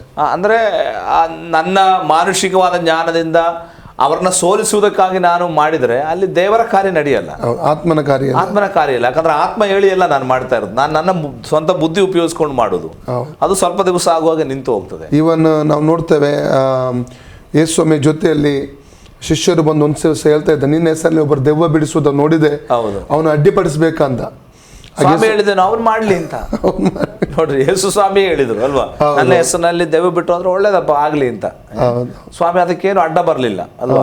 ಅದೇ ಅಲ್ಲಿ ಸ್ವಾಮಿ ಇನ್ನೊಂದು ಮಾತಾಡ್ತಾ ಇದ್ದಾನೆ ನೋಡ್ರಿ, ಸೈತಾನನ ಸಾಮ್ರಾಜ್ಯದಲ್ಲಿ ಭೇದ ಭಾವ ಇಲ್ಲ ಅಂತ. ಅವ್ರು ಇಷ್ಟು ಸ್ಟ್ರಾಂಗ್ ಆಗಲಿಕ್ಕೆ, ಅವನ ಸಾಮ್ರಾಜ್ಯ ಇಷ್ಟು ಪ್ರಬಲವಾಗಲಿಕ್ಕೆ, ಇಷ್ಟು ಅಂಧಕಾರದಿಂದ ಭೂಮಿ ಇವತ್ತು ಅವನ ವ್ಯವಹಾರದಲ್ಲಿ ಮುಳುಗಿ ಹೋಗ್ಲಿಕ್ಕೆ ಕಾರಣವೇನು? ಅವರ ಸಾಮ್ರಾಜ್ಯದಲ್ಲಿ ಇವಿ ತನಕ ಒಡಕು ಬರಲಿಲ್ಲ, ಬಂದ ಒಡಕು ದೇವರ ರಾಜ್ಯದಲ್ಲಿ ಅಲ್ಲ, ನಮ್ಮೊಳಗೆ ಒಡಕಾಗಿದೆ ಹೊರತು ಅವನ ರಾಜ್ಯದಲ್ಲಿ ಏನಾಗ್ಲಿಲ್ಲ, ಒಡಕಾಗಲಿಲ್ಲ. ಅವ್ರು ಬಹಳ ಆ ವಿಚಾರದಲ್ಲಿ ಜಾಗರೂಕರಾಗಿದ್ದಾರೆ. ದೊಡ್ಡ ಸೈತಾನ ಸಣ್ಣ ಸೈತಾನ ಹೇಳ್ತಾನೆ, ನಮ್ಮಿಬ್ಬರಲ್ಲಿ ಏನಾಗಬಾರ್ದು, ಯಾವ ಮನಸ್ತಾಪ ಆಗಬಾರ್ದು, ನಾವಿಬ್ರು ಐಕ್ಯವಾಗಿರ್ಬೇಕು. ಅದು ಅವನಿಗೆ ಗೊತ್ತು, ನಮಗೆ ಇನ್ನೂ ಅರ್ಥ ಆಗಿಲ್ಲ. ಅದೇ ದೊಡ್ಡ ಸಂಗತಿ ಅಲ್ವಾ? ಆದ್ರೆ ಸೈತಾನಿಂದ ಕೆಲವು ನಾವು ಕಲೀಲಿಕ್ಕಿದೆ. ಹೌದೌದು, ವಾಸ್ತವಿಕವಾಗಿ ಈ ಪಾಠ ನಾವು ಅವನಿಂದಲೇ ಕಲಿಯಬೇಕು. ಹೌದೌದು. ಅವರು ಎಷ್ಟು ಚೆನ್ನಾಗಿದ್ದಾರೆ ಅಂತ ಹೇಳಿದ್ರೆ, ಈ ತನಕ ಅವರ ಸಾಮ್ರಾಜ್ಯದಲ್ಲಿ ಒಂದು ತೊಂದರೆ ಬರಲಿಲ್ಲ. ಅವರ ದೊಡ್ಡವನ ಏನು ಹೇಳ್ತಾನೋ ಅದೇ ಪ್ರಕಾರ ಎಲ್ಲರೂ ಕಾರ್ಯ ಮಾಡ್ತಾ ಇದ್ರು. ಆದ್ದರಿಂದ ಅದಕ್ಕೆ ಸ್ವಾಮಿಯಲ್ಲಿ ಹೇಳ್ತಾ ಇದ್ದಾನೆ, ಅವನ ಸಾಮ್ರಾಜ್ಯದಲ್ಲಿ ಒಡಕಾದ್ರೆ ಅವನ ಸಾಮ್ರಾಜ್ಯ ನಿಲ್ಲುವುದಿಲ್ಲ. ಕರೆಕ್ಟ್. ನಮ್ದು ಯಾಕೆ ಇವತ್ತು ಕದಲ್ತಾ ಇದೆ, ನಮ್ಮಲ್ಲಿ ಒಡಕುಗಳು ಬರ್ತಾ ಇದೆ, ಅಭಿಪ್ರಾಯ ವ್ಯತ್ಯಾಸ. ಭೂಮಿ ನಡಗ್ತಾ ಇಲ್ಲ, ನಾವು ನಡಗ್ತಾ ಇದೆ, ಕಾರಣ ಐಕ್ಯತೆ ಇಲ್ಲ. ಅದರಿಂದ ಐಕ್ಯತೆ ಬಹಳ ಮುಖ್ಯವಾದಂಥ ಒಂದು ಸಂಗತಿ. ಏನೇ ಬೆಲೆ ಕೊಟ್ಟು ನಮ್ಮ ಅಧಿಕಾರ ಹೋಗಲಿ ಅಥವಾ ನಮ್ಮ ಹಣ ಹೋಗಲಿ, ಸಮಯ ಹೋಗಲಿ, ಏನೇ ಬೆಲೆ ಕೊಟ್ಟು ನಾವೇನು ಮಾಡಬೇಕು, ಐಕ್ಯತೆಯನ್ನು ಸ್ಥಾಪನೆ ಮಾಡಲಿಕ್ಕೆ, ಐಕ್ಯತೆಗೋಸ್ಕರ ನಿಲ್ಲಕ್ಕೆ ನಾವು ಶ್ರಮಿಸಬೇಕು. ಆದರೆ ಮಾತ್ರವೇ ದೇವರು ಅದರಲ್ಲಿ ಕಾರ್ಯ ಮಾಡುವಂಥದ್ದು ಮಹಿಮೆ ಒಂದು. ಹೌದು ಭಾಷೆ. Praise Lord. ಇನ್ನೊಂದು ಪ್ರಶ್ನೆ ಉಂಟು. ಒಂದೇ ಜಿಲ್ಲೆಯಲ್ಲಿ ಮತ್ತು ಒಂದೇ ಊರಿನಲ್ಲಿ ಸೇವೆ ಸಲ್ಲಿಸುವ ದೇವಸೇವಕರು ಹೇಗೆ ಐಕ್ಯವಾಗಿರಬೇಕು? ಅದು ಹೇಗೆ ಕೇಳಿದ್ರೆ ಗೊತ್ತಿಲ್ಲ. ಒಂದೇ ಜಿಲ್ಲೆ ಅಥವಾ ಒಂದೇ ಊರಿನಲ್ಲಿ ದೇವರ ಸೇವೆ ಮಾಡುವಂಥ ದೇವಸೇವಕರು ಹೇಗೆ ಐಕ್ಯವಾಗಿರಬೇಕು? ನಮ್ಮೆಲ್ಲರ ಯಜಮಾನ ಒಬ್ಬನೇ ಅಲ್ವಾ? ನಮಗೆ ಬೇರೆ ಬೇರೆ ಯಜಮಾನರಿದ್ದರೆ ಸಮಸ್ಯೆ ಬರ್ತಾ ಇತ್ತು. ನಮ್ಮ ಯಜಮಾನ ಒಬ್ಬನೇ. ನಾವು ಕರ್ತನ ಬೇಜ ನಡೆಸುವಾಗ ಒಂದು ರೊಟ್ಟಿಯ ಅಂಶಗಳು, ನಾವು ಒಂದೇ ರೊಟ್ಟಿಯಿಂದ ನಾವು ಪಾಲುಗಾರರು. ಅದರ ಅರ್ಥ ಏನು? ನಮಗೆಲ್ಲರಿಗೂ ತಂದೆ ಒಬ್ಬನೇ ಅಂತ ಅಲ್ವಾ? ಹೌದು. ನಾವು ಆ ಒಂದು ವಿಶಾಲ ಮನೋಭಾವನೆಯೊಟ್ಟಿಗೆ ಸೇವೆ ಮಾಡಿದ್ರೆ, ನನ್ನ ಪಕ್ಕದಲ್ಲೇ ಇರಲಿ ಇನ್ನೊಬ್ಬ ಸೇವಕ, ಏನು ತೊಂದರೆ ನಮಗೆ ಉಂಟಾಗಲ್ಲ. ಹೌದಲ್ವಾ? ಬಟ್ ಯೇಸು ಸ್ವಾಮಿ ಪ್ರಾರ್ಥನೆ ಕಲಿಸಿದಾಗ ನನ್ನ ಎಂಬ ಪದ ಅಲ್ಲಿ ಇಲ್ಲ, ಎಲ್ಲ ನಮ್ಮ ಅಂತ ಅಲ್ವಾ? ತಂದೆಯನ್ನು ಉದ್ದೇಶಿಸಿ ಕೂಡ ಮಾತಾಡ್ತಿದ್ದಾರೆ. ನಮ್ಮ ಅನ್ನದಿಂದ ಆಹಾರ ನಮಗೆ ದಯಪಾಲಿಸು, ನಾವು ಇನ್ನೊಬ್ಬರ ತಪ್ಪನ್ನು ಕ್ಷಮಿಸುವ ಪ್ರಕಾರ ನಮ್ಮ ತಪ್ಪು, ನಮ್ಮನ್ನು ಶೋಧನೆಗೆ ಒಳಪಡಿಸಿ ಕೇಳಿ ತಪ್ಪಿಸು. ನೋಡ್ರಿ, ಅಲ್ಲಿ ನನ್ನ ಎಂಬ ಪದ ಪ್ರಾರ್ಥನೆಯಲ್ಲಿ ಇಲ್ಲ, ಎಲ್ಲ ನಮ್ಮ ಅಂದ್ರೆ ಬಹುವಚನ. ಅಂದ್ರೆ ನನ್ನ ಹಾಗೆ ತಂದೆಗೆ ಇನ್ನೂ ಮಕ್ಕಳಿದ್ದಾರೆ ಅಂತ ಅದರ ಸ್ವಾರ್ಥವನ್ನು ಬಿಡಬೇಕು. ಆ ಒಂದು ವಿಶಾಲ ಮನೋಭಾವನೆ ಸೇವಕರಲ್ಲಿ ಬಂದ್ರೆ ಖಂಡಿತವಾಗಿ ಅಕ್ಕಪಕ್ಕದಲ್ಲೇ ಸೇವೆ ಮಾಡುದು, ಏನು ತೊಂದರೆ ಉಂಟಾಗಲ್ಲ. ಹೌದೌದು. ಇವತ್ತು ಅಂದರೆ ಅವ್ರು ಕೇಳೋದಕ್ಕೆ ಒಂದು ಕಾರಣ ಇರ್ಬೋದು. ಒಂದೇ ಊರಿನಲ್ಲಿ ಇನ್ನೊಂದು ಕಡೆ ಸೇವೆ ಆರಂಭವಾದ ಕೂಡಲೇ ಇನ್ನೊಂದು ಸೇವಕರಿಗೆ ಭಯ ಉಂಟಾಗ್ತದೆ ಅಲ್ಲ, ಆ ರೀತಿಯ ಒಂದು ಮತ್ತೆ ಅವರು ವಿರೋಧಿಸ್ಲಿಕ್ಕೆ ಆರಂಭಿಸ್ತಾರೆ. ಅದಕ್ಕಾಗಿ ಏನಾದರೂ ಒಮ್ಮೆ ಒಬ್ಬರು ಸೇವಕರು ಇನ್ನೊಬ್ಬ ಸೇವಕನ ಸ್ಥಳದ ಹತ್ರ ಹೋಗಿ ಸೇವೆ ಸ್ಟಾರ್ಟ್ ಮಾಡಿದ್ರಂತೆ. ಅವಾಗ ಅವರು ಹೇಳಿದರು, ನೋಡಪ್ಪ, ಇಲ್ಲಿ 1,00,000 ಜನ ಇದ್ದಾರೆ ಈ ಗ್ರಾಮದಲ್ಲಿ, ನನ್ನ ಸಭೆಗೆ ಬರೋದು ಕೇವಲ 200 ಮಂದಿ, ಬಾಕಿ ಎಷ್ಟು ಸಾವಿರ ಇದ್ದಾರೆ ಅಷ್ಟು ನಿಂದು ಅಂತ ಹೇಳಿದ್ರಂತೆ. ಅಷ್ಟು ಜನ ನೀನೇನು ಮಾಡ್ಕೋ, ಸೇವೆ ಮಾಡು, ನಮಗೇನು ಸಮಸ್ಯೆ ಇಲ್ಲ, ಇವ್ರನ್ನು ಮಾತ್ರ ಮುಟ್ಬೇಡ, ಬಾಕಿ ಎಲ್ಲ ನಿಂದೆ ಅಂತ ಅಲ್ವಾ? ನಮಗೆ ಸಮಸ್ಯೆ ಏನು? ಈಗ ಅಕ್ಕಪಕ್ಕದಲ್ಲಿ ಸೇವೆ ಮಾಡುವ ಸಮಸ್ಯೆ ಏನು? ಇನ್ನೊಂದು ಸಭೆ ಪಕ್ಕದಲ್ಲಿ ಸೇವೆ ಮಾಡೋದ್ರ ಉದ್ದೇಶ ದುರುದ್ದೇಶ. ಅಂದ್ರೆ ಅಲ್ಲಿಂದ ಏನಾದ್ರು ಮಾಡಿ ಒಬ್ಬರನ್ನ ಇಲ್ಲಿ ಏನ್ ಮಾಡ್ಬೇಕು, ಕದ್ಕೋಬೇಕು ಅಂತ. ಅದೇ ಆ ದುರುದ್ದೇಶನ ಹೋದ್ರೆ ಏನಾಗ್ತದೆ, ಆಗ ಹೋಗೋ ವಿಶ್ವಾಸಿಗಳ ಅಧೋಗತಿ ಅಂತ. ಯಾಕಂದ್ರೆ ಅದು ದೇವರಿಂದ ಉತ್ಪತ್ತಿ ಆದದ್ದಲ್ಲ. ಈ ರೀತಿ ನಾವು ಹೊಟ್ಟೆಪಾಡಿಗಾಗಿ ಸೇವೆ ಮಾಡುವುದು, ದುರುದ್ದೇಶದಿಂದ ಸೇವೆ ಮಾಡುವುದು, ಇದೆಲ್ಲ ಏನು ದೇವರ ರಾಜ್ಯಕ್ಕೆ ಉಂಟಾಗಿರುವಂತಕ್ಕಂಥ ಅನೇಕ ಅನಾಹುತಗಳು ಅಂತ ಹೇಳ್ಬೋದು. ಹೌದೌದು, ಕರೆಕ್ಟ್. ಮತ್ತೆ ಕೊನೆಯ ಪ್ರಶ್ನೆ ಭಾಷೆ, ದೇವಸೇವಕರ ಐಕ್ಯತೆ ನಷ್ಟವಾಗಲು ಕಾರಣವೇನು ಮತ್ತು ದೇವಸೇವಕರೆಲ್ಲರೂ ಐಕ್ಯವಾಗಿರುವುದಕ್ಕೆ ಹೇಗೆ ಸಾಧ್ಯ? ನೋಡ್ರಿ, ಸೇವಕರೊಳಗೆ ಐಕ್ಯವಾಗಿದ್ದರೇನೆ ವಿಶ್ವಾಸಿಗಳೊಳಗೆ ಐಕ್ಯತೆ ಬರೋದು ಅಲ್ವಾ? ನಾವು ಮಾದರಿ ತೋರಿಸಬೇಕಾದವರು, ನಾವು ಯೇಸು ಸ್ವಾಮಿಯ ಶಿಷ್ಯರು, ನಮ್ಮಲ್ಲಿ ಐಕ್ಯತೆ ಉಂಟಾಗಬೇಕು. ನೋಡ್ರಿ, ಐಕ್ಯತೆಯನ್ನು ಬಲಪಡಿಸಲಿಕ್ಕೆ ಅನೇಕ ಸಂಗತಿ ಇದೆ. ಒಂದನೇದಾಗಿ ನಾನು ಹೇಳಿದ್ದು ಕಮ್ಯುನಿಕೇಶನ್, ಅಂದರೆ ಸಂಪರ್ಕ, ತೆರೆದು ಮಾತನಾಡಬೇಕು.